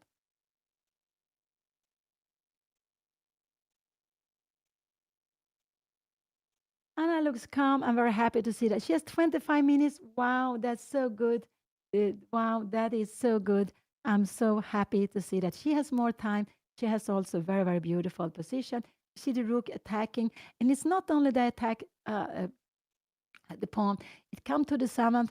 And we can see black with this bishop on h7 doesn't stand well. I said it already in the beginning. It could be that it would not so good to go there. And it was right. Everything would have changed if you have put the bishop on g6 instead. Anna would never have had this maneuver, the knight h5, which was so good. And so now she just have a very, very beautiful position. And someone asked about how many grandmaster there are who are female players, and I think it's about 45. So, and in the world, could it be 1,700, 1,800? I'm not sure about the real, the exact number, but there are a very small number of female players being grandmaster, but it is growing, becoming more and more. So, and that is, of course, very, very nice to see. And when you become grandmaster, this is a title for life. The titles are for life. The, he took on d4, so Anna will absolutely take back on 4. I cannot see anything else. Anything else would be just stupid. It would be unnecessary because she needs to control c5 square. So this is very important that she takes back on 4. Yes, because this, can you go, yeah, this is also good. Knight c5, and you can go b4. Yeah, this is actually also possible. So it might be that Anna will take on h7. So take here, there will be, it could be, no, she took back. This is the natural way. Just to take back, keep control, keep the pawns here now. And now it's very important. If there were a rook on b1, e3 check would come, picking up the rook. So we always have to be careful. Light square bishop, don't put the king, don't put the rook here on this long diagonal. So the king will be good on a white, on a dark square. So if he goes rook b7, Anna can go rook a6 and she picks up the next pawn.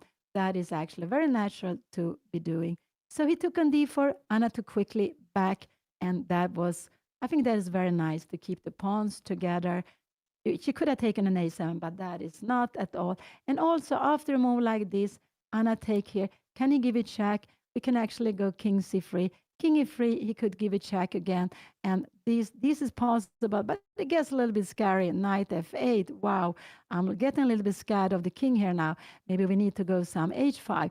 And no, we have knight e6. Wow, wow, wow. No, no, no. So this is, thank you so much. But after this, if he takes here, check, king here, and he comes here. Anna has this very beautiful move, and you go g5, and taking on g5, and we have knight f6 here.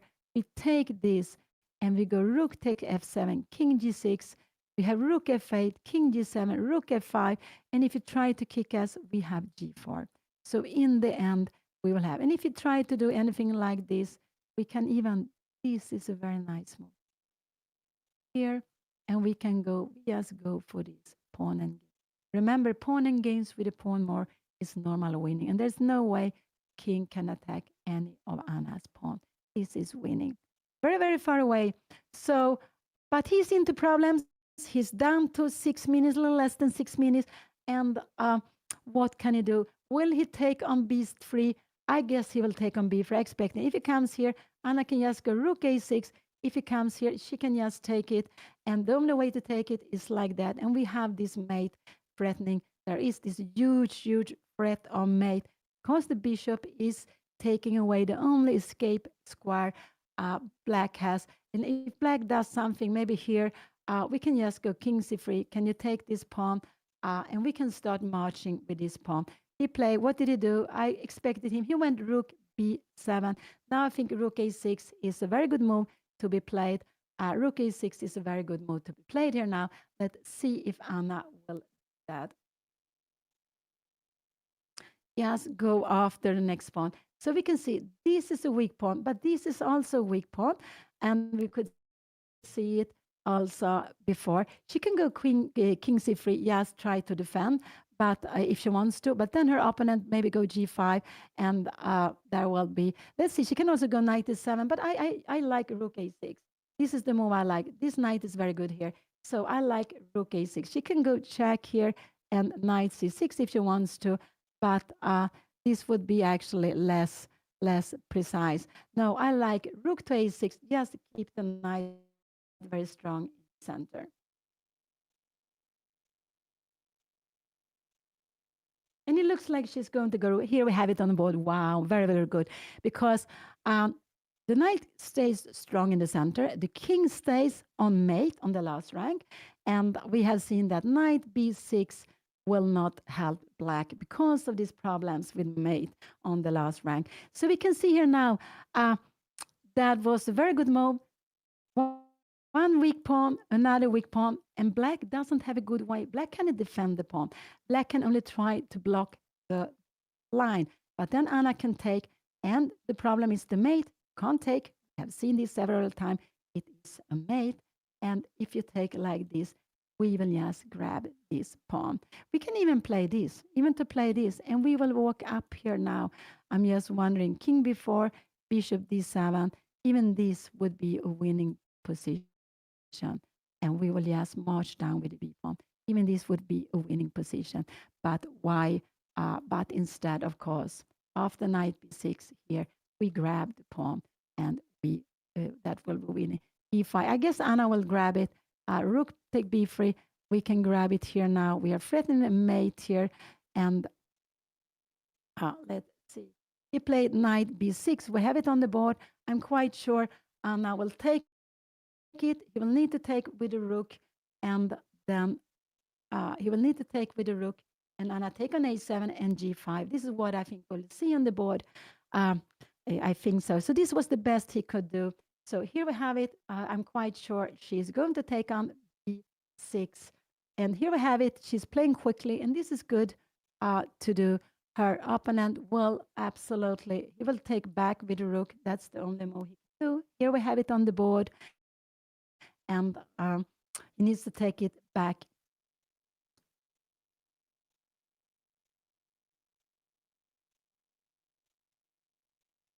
And now rook a7 will be played. Is this a way of playing this? No, actually, after this move, this is the best way of playing because we threaten the mate. My idea was if you take like this, yeah, you have bishop e4, but this, we can go bishop f3, and we have a very good rook endgame with rook a6. We are picking up the pawns. You can go and take this, but we will absolutely have a very good pawn marching down here now. So that is very, very far away. So he took with the rook. That was only move. Anna can take on b6, but the rook take a7 is just very, very natural. What will you do here now? I think we will see g5 on the board. And what will Anna do after g5? I would have gone king c3. I think this is what we'll see on the board. And now I like king c3. Don't allow any activity. He can take this pawn, but it is not at all important. And we will start marching with this extra pawn if we want to. If it comes bishop f5, yeah, we can even go bishop here. And after a move like bishop, we will just grab f pawn. So I just think, I believe g5, it doesn't have time. Thank you so much. There is a mate. It's a mate. It's bishop on h7. It's just, it has been staying there since the opening, but it has been an unfortunate square for the bishop because it made the king weaker.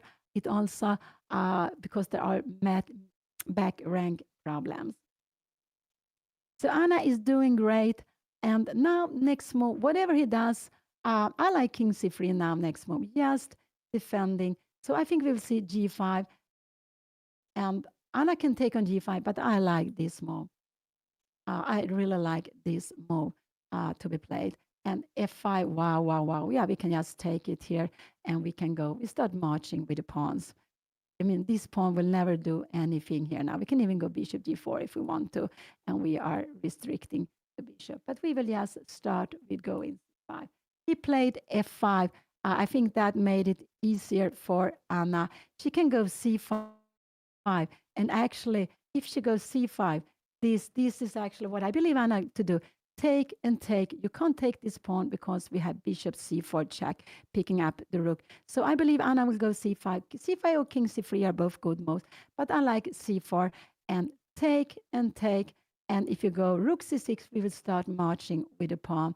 And this is just, wow, such a good position. 2 pawns. She will go bishop b5, bishop c4 check. Maybe you go something like that. We have the check. I don't know where the king is going. No, now you can even go bishop d1. You need to go back. No, not here. You need to go back to the last rank. And we are marching up with the king. Remember, the king is a very good piece. if you're coming here, yeah, we can even play this. And yeah, so it just fantastically, just fantastic for Anna. So king c3 or c5, these are the two moves I would like Anna to play here now. One of these two moves. I like c5 because you're pushing the pawn further, but this is, it doesn't really matter. There is no way these pieces can do anything. So rook c5, we will just, yeah, check. I don't know where you go. You need to come here and we will, oh, we can go and pick up everything. We can go and pick up the bishop almost like this, bishop f5. And wow, rook f7, we just taking everything, all the pawns if you want to. So yeah, this is very good. So let's see, c5 or b4. I think what will we see on the board? King c3 or c5. She played c5. Yeah, yeah, she played c5. So this is why it's always dangerous to have the king on the same square as the bishop. With the pawn on f7, uh, her opponent could have taken here, but then it would have been a mate. So that's why I would have in this position, I would have gone g5 so the king could escape. But anyway, it's such a good position. This extra pawn is just very, very strong. c5 came here now. Wow, that is a very, very good move to be played. What is he going to do? I guess he will take the pawn. And remember, this is not possible to play because we have bishop check and there will pick up the whole rook or white will pick up the whole rook. Thank you. Thank you so much. Thank you. So this is the this is the seventh round out of 9 in the beautiful Menorca Open. It's played with more than 550 players. I'm so amazed. There are a lot of very strong players. There are lots of amateur players. Anna took back. He will probably go. What can I expect him to do? Rook c8. Anna can just put. He needs to go rook c6. He needs to stop the pawn or rook f6. Remember, he can't go anywhere on a light square. We have bishop c4. So he needs to go. He can go to this light square if he goes, but then Anna will just move the other pawn further. And remember, connected pawns are so strong. They are stronger together. And this we always should look at with the pawn structure. The pawns are stronger together. And also now Anna has and Anna is actually very close to trapping the bishop also, but it has a little bit of an escape square. But she will just march down with her two connected pawns. He went there. Now Anna can go c6 if she wants to. c6 is absolutely fine. f4, c4 here, and bishop d4. And it's just the end of the game. So he made rook c8, but now this pawn can just march down to c6 and c7. And we see Anna has pass pawn very strong. She has an active rook and she has this bishop. So she's playing with the rook, with the pawn and the bishop. Her opponent can only defend with one piece. This is out of the game completely.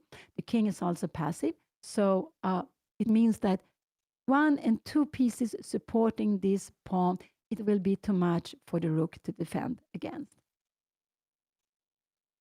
Bishop c4 is an excellent move to be played. Bishop c4, and then she can go, yeah, rook f7. Wow, it's possible Anna will play this. She will win the bishop. Oh, this is also, wow, of course. She can play it. Rook c8, we can just go b4 if you want to. We just, so yeah, that's also good. So it's a little bit a matter of taste. c6, bishop c7, you just decide what you want to do. Either she go after the bishop or she start marching down with the pawn.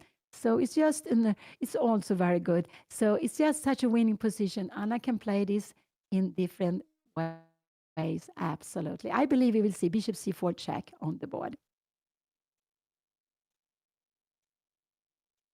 Yeah, but when Anna won the pawn, an extra pawn here, she got three against one. A bishop, which is very passive on the other side of the board, was just very winning. And we can see this king, how important it had been to have it in the middle. If it wouldn't have been here, it would have been passive. Here it has been able to go king c3 to support pawn and b3 is if necessary. So king d2 was very important to keep the king active. And remember that in endgames, an active king against a passive king, it could be like playing with an extra piece. So in the game games, thank you so much. In the end games, we need to use the king as long as there's no danger that the king will be made. So if there are two rooks on the board, it could be dangerous. What will Anna do? I guess we will see bishop c4 check on the board, but there are lots of good moves for Anna to play. Her opponent doesn't really have any threats here, so everything is fine. She goes c6. She decided to play with the pawn. The pawn is going to queen here very, very soon now, going to queen. And it's just, you see, tremendous pawn, a rook to support it, and a bishop who control the square, the light square. So c7 followed by bishop a6 is coming, or if he goes f4, yeah, we can go c4, and wherever you go, we go bishop g4, and if you go like f5, we can just take it, can't take it because we give it check, and we will win. So this is just what can he do here? He can give it check, but if he gives a check, I just like to put the king on e3 and just so, but both of it actually doesn't really matter. Check. You can go here also, rook here, and we have c7. Next move will be bishop a6. And if it was the dark color bishop, yes, you could go bishop e5, bishop f4. Yes, black would pick it up, but with a white square bishop, and this one is also locked in, no, you can't pick it up in any way.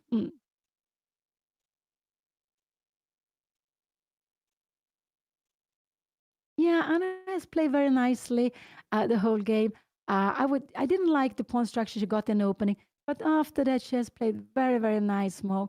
So I'm very, very happy to see that. And she had a plan in the opening, a plan she wanted to go for. She wanted to put pressure. She wanted to win the pawn, uh, and her opponent needed to sacrifice the pawn. He wanted to defend it, and then Anna took the initiative uh, with the way she played. And actually, what she did is she could transfer, she could um, make her pawn structure better. And here we've seen a c pawn marching down very, very far on her opponent's side of the board. Don't forget about Chess Party coming in just 1 week in Stockholm, in the heart of Stockholm. It will be very beautiful chess party, very beautiful chess event with lots of things taking place. Judith will be there, Anna will be there, Gotham Chess will be there, Andrea Botes will be there, I will also be there. There will be lots of things happening, tournaments, simuls, lectures, fun things. And so if you have the possibility or if you're close by, come and see it. I think it will be one fantastic event.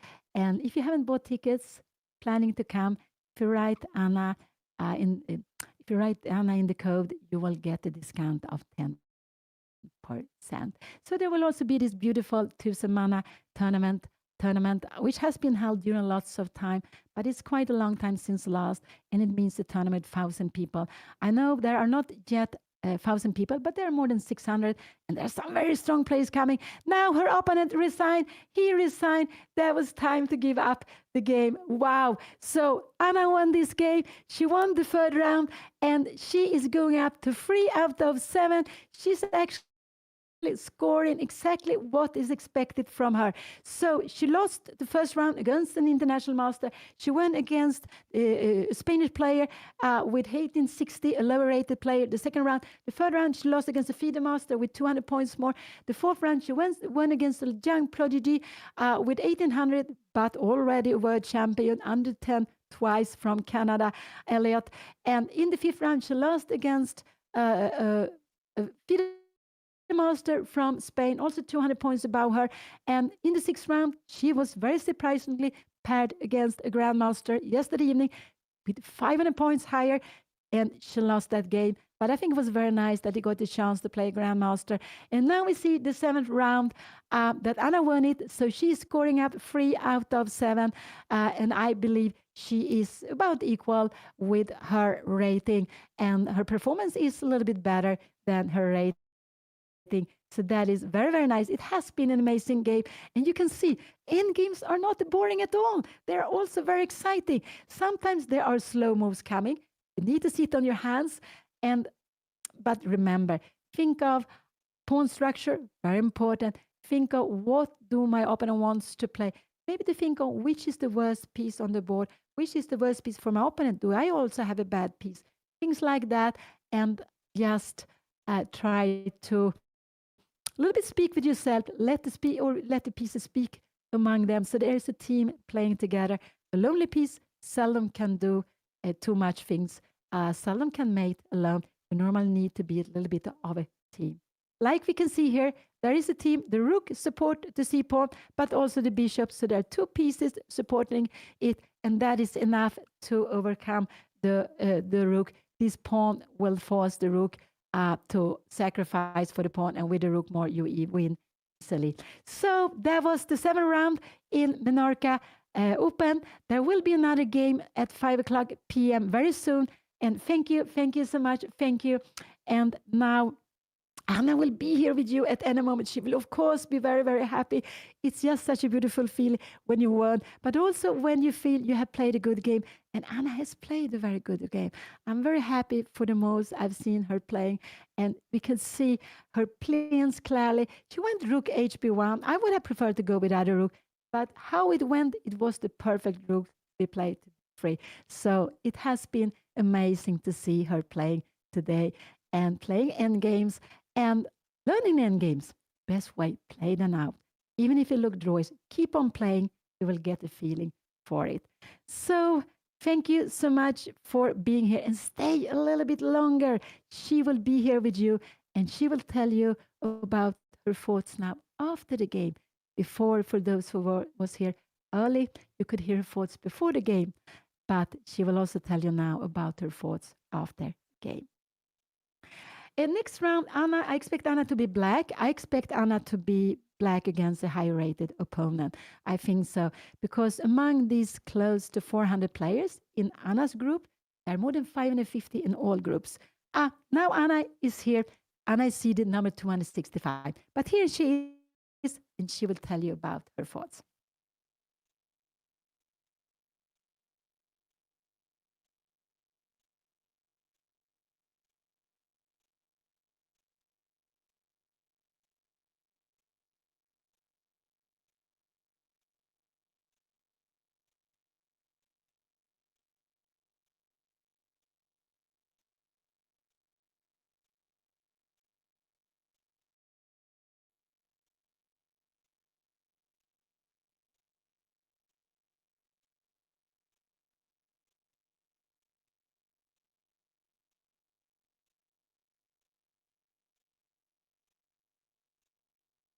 Hello, Mom. Hello. What a good game you played. Yeah, it was good, right? I wasn't expecting him to play this, but I don't know if I played it correctly because I've never really played against this. I don't know if I should allow him to take on c3 and go queen d4, but I saw it and I saw it get a lot of activity and it'd stop his knight from being so good, so I thought it's fine. Yeah, no, this is actually the only mistake you made in a game, because when you go queen d4, you need to go castle, and you cannot take the pawn. So this is the only mistake. Okay.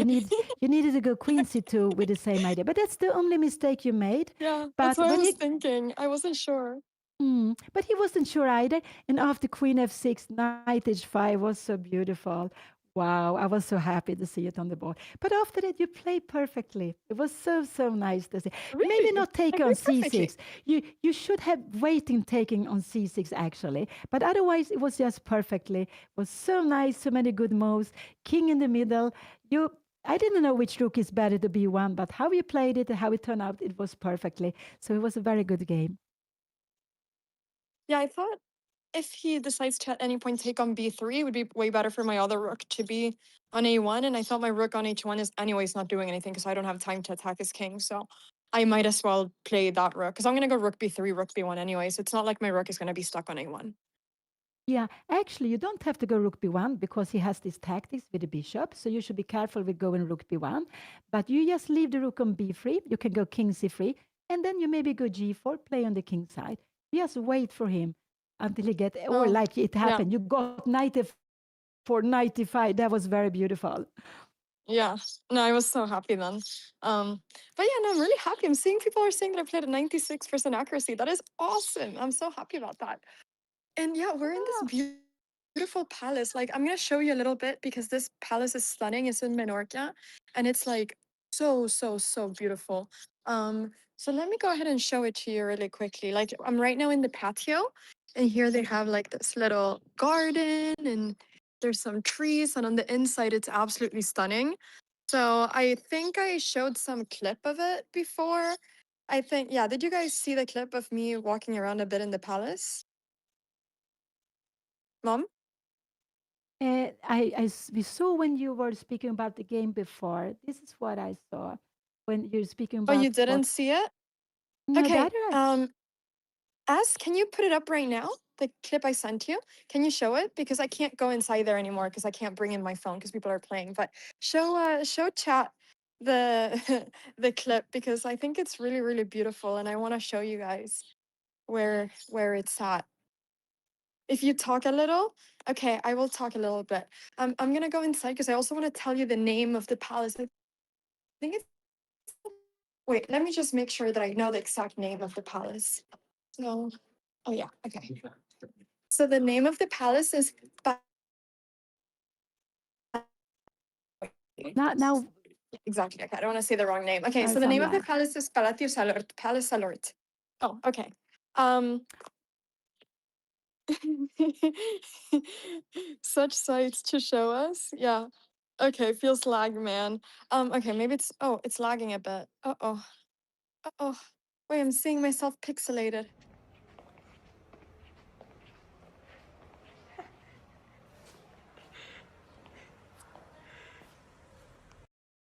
Big. So it's really beautiful. Are you able to see it right now? Yay! It's stunning, right? And there's so many rooms like this.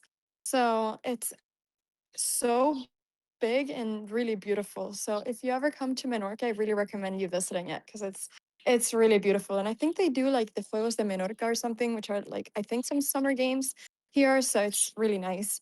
Yeah. Anyways, chat, this was my round number 7. So we're doing pretty good. I think I'm doing a performance of like 2100. I've beaten everyone that's under like rated less than me. I've lost against everyone that's higher rated than me. And today, I think in the afternoon at 5 p.m. CST, I'll play against a pretty strong player. So I'm going to try to break the cycle and get a draw or a win against this person. And hopefully, we finish the tournament very strong. There's 2 rounds left, one in the afternoon and one tomorrow morning. So we're coming to the end of the tournament, and this will make or break the tournament, these last couple of rounds. If I win, and do a good result here, it's going to be like an amazing tournament where I gain lots of rating. And if I don't, it'll be like an okayish tournament. So hopefully we'll do very well, but I'm very happy with my game. I think this palace gave me some good luck. I want to play more chess in beautiful places like this. And yeah, this was awesome. So thank you so much, everybody, for supporting me. Thank you so much, Mom, for commentating. And okay, Virtual, do you want to pick someone I raid? Because my rating has not gone so well. Someone that's playing chess, please. Okay, look at the gardens. Look at the gardens, how beautiful they are. I want a garden like this. I could plant some trees. Although I think they would die. Mom, have you been watering my flowers? No, actually not. Mom, can you please water my flowers? Because I think Yes, I they're, will. they might already be dead. But... Can I give you a recommendation? Okay, give me a recommendation. I watched this guy play before. He's a very wholesome person. Okay. And I think he'll be quite shocked. Okay. So people give lots of support. I think he's or just say hi to this guy. Yes. Okay. FM John Curtis. Yeah, my flowers at home are dead, I think. FM John Curtis Chess. All right, everybody. Don't forget to check out my recaps on YouTube. I'll be doing a recap of both of these games, this one and the next one, later on today. And check out the little Grandmaster incident from yesterday. And yeah, check out my YouTube channel. We'll send over the raid, and I'll be back at 5 p.m. CEST for round 8 of Menorca Open. Thank you so much for watching, everybody. Have an awesome day. And okay, oh yeah, I'll remind everybody really quickly that in a few days there's chess party, April 17th, 18th in Stockholm, Sweden. If you still want to come, you can still get a ticket. Gotham Chess is going to be there. Judith Polgar, me, my mom, Andrea Botas. It's going to be epic. Code Anna will give you 10% off the ticket price. the type code Anna if you want to get it for cheaper. Okay, that's I think that's everything. Go and say hi to Young Curtis, everybody. Thank you so much for watching. Bye bye. See you soon. Mom, do you want to say bye? Yeah, bye bye. Bye bye.